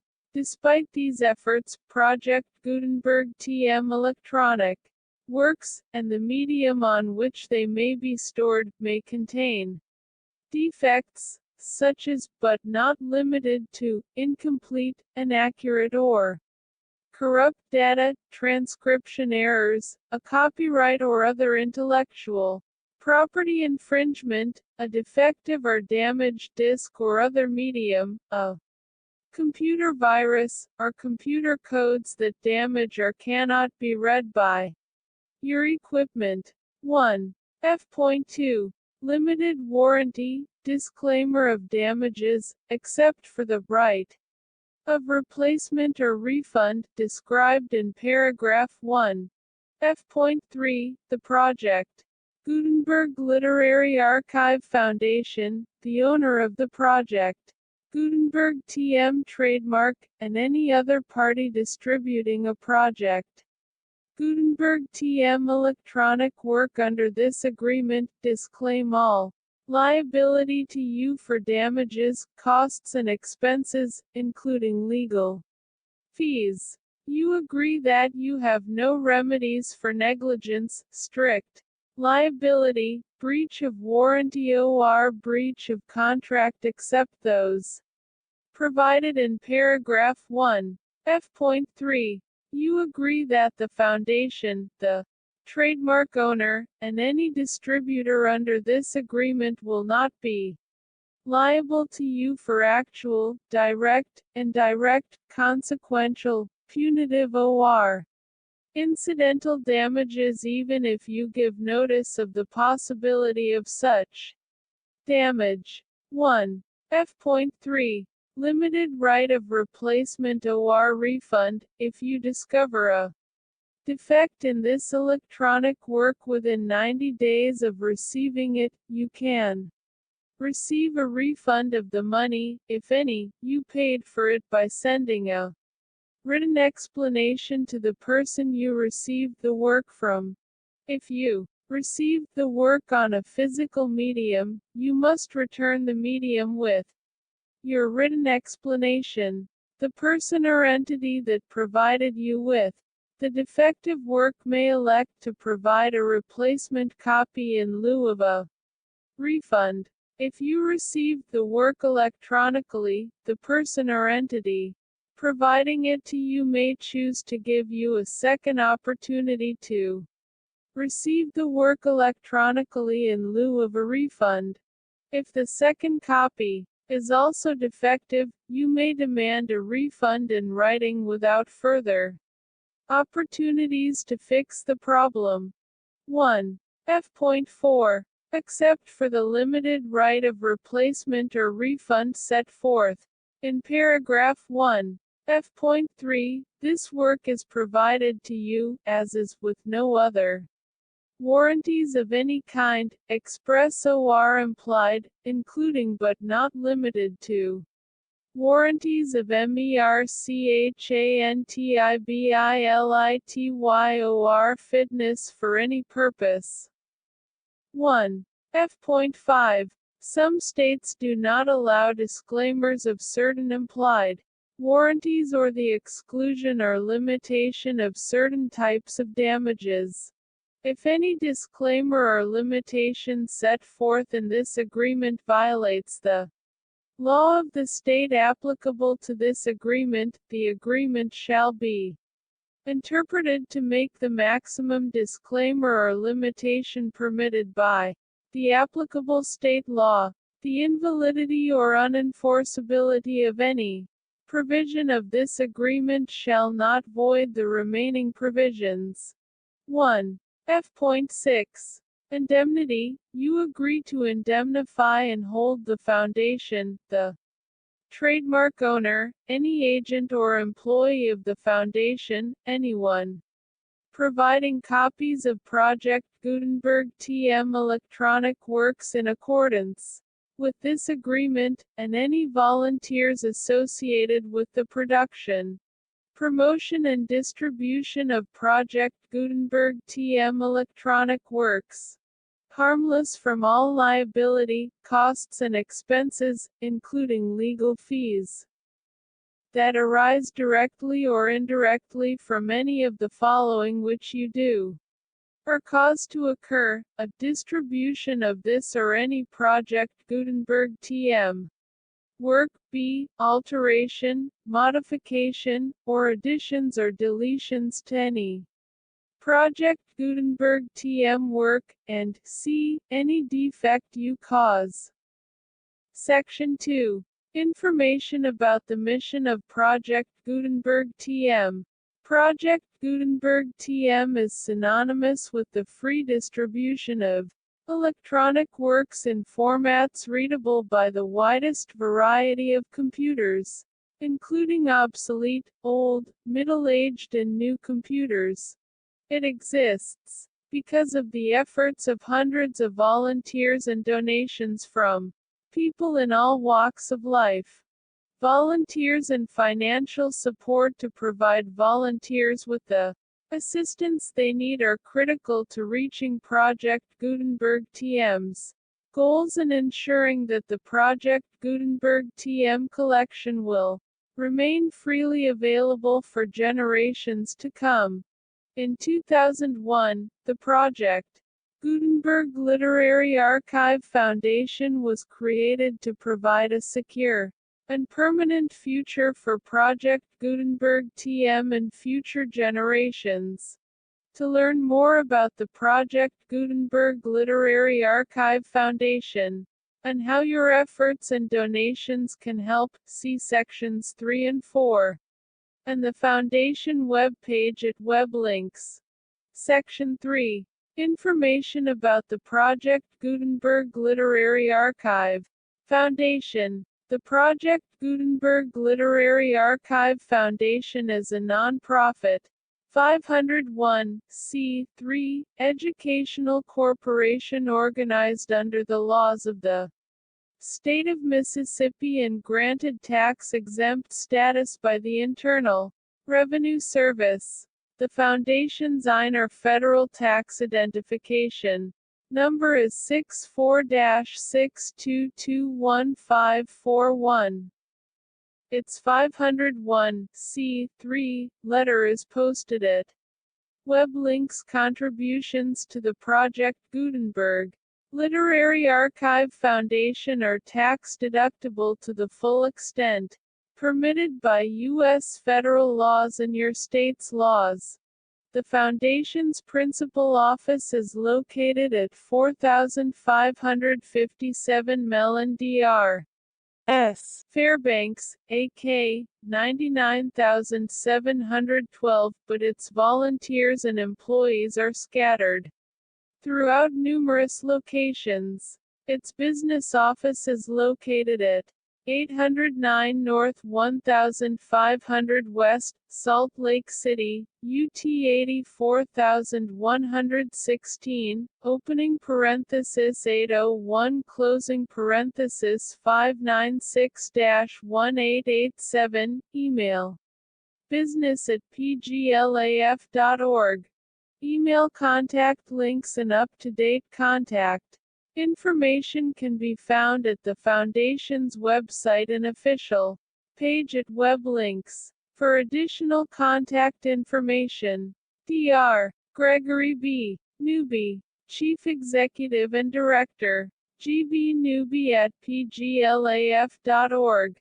Section 4. Information about donations to the Project Gutenberg Literary Archive Foundation. Project Gutenberg TM depends upon and cannot survive without widespread public support and donations to carry out its mission of increasing the number of public domain and licensed works that can be freely distributed in machine-readable form accessible by the widest array of equipment including outdated equipment.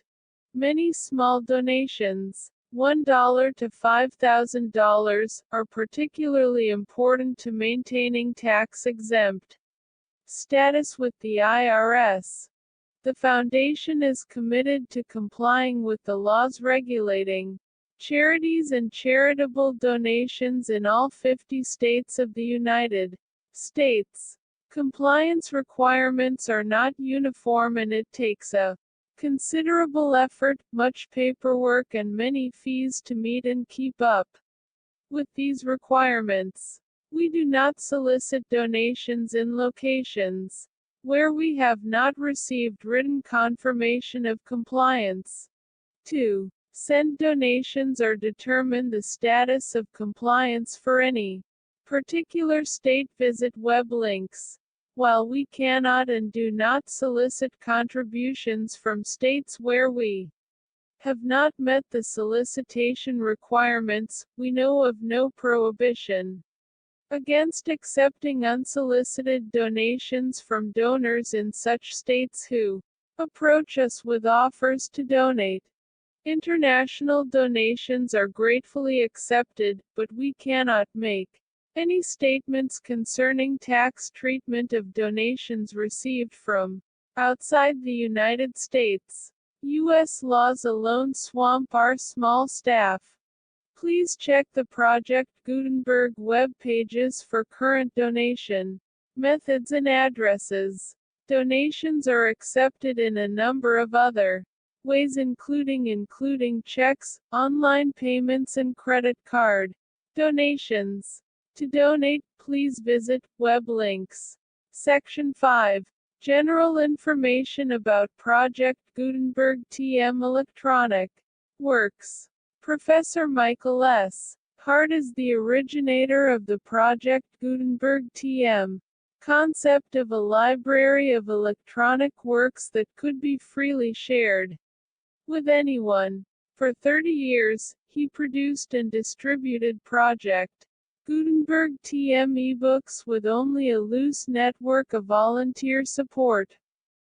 Project Gutenberg TM ebooks are often created from several printed editions, all of which are confirmed as public domain in the U.S. unless a copyright notice is included. Thus, we do not necessarily keep ebooks in compliance with any particular paper edition. Most people start at our website, which has the main PG search facility.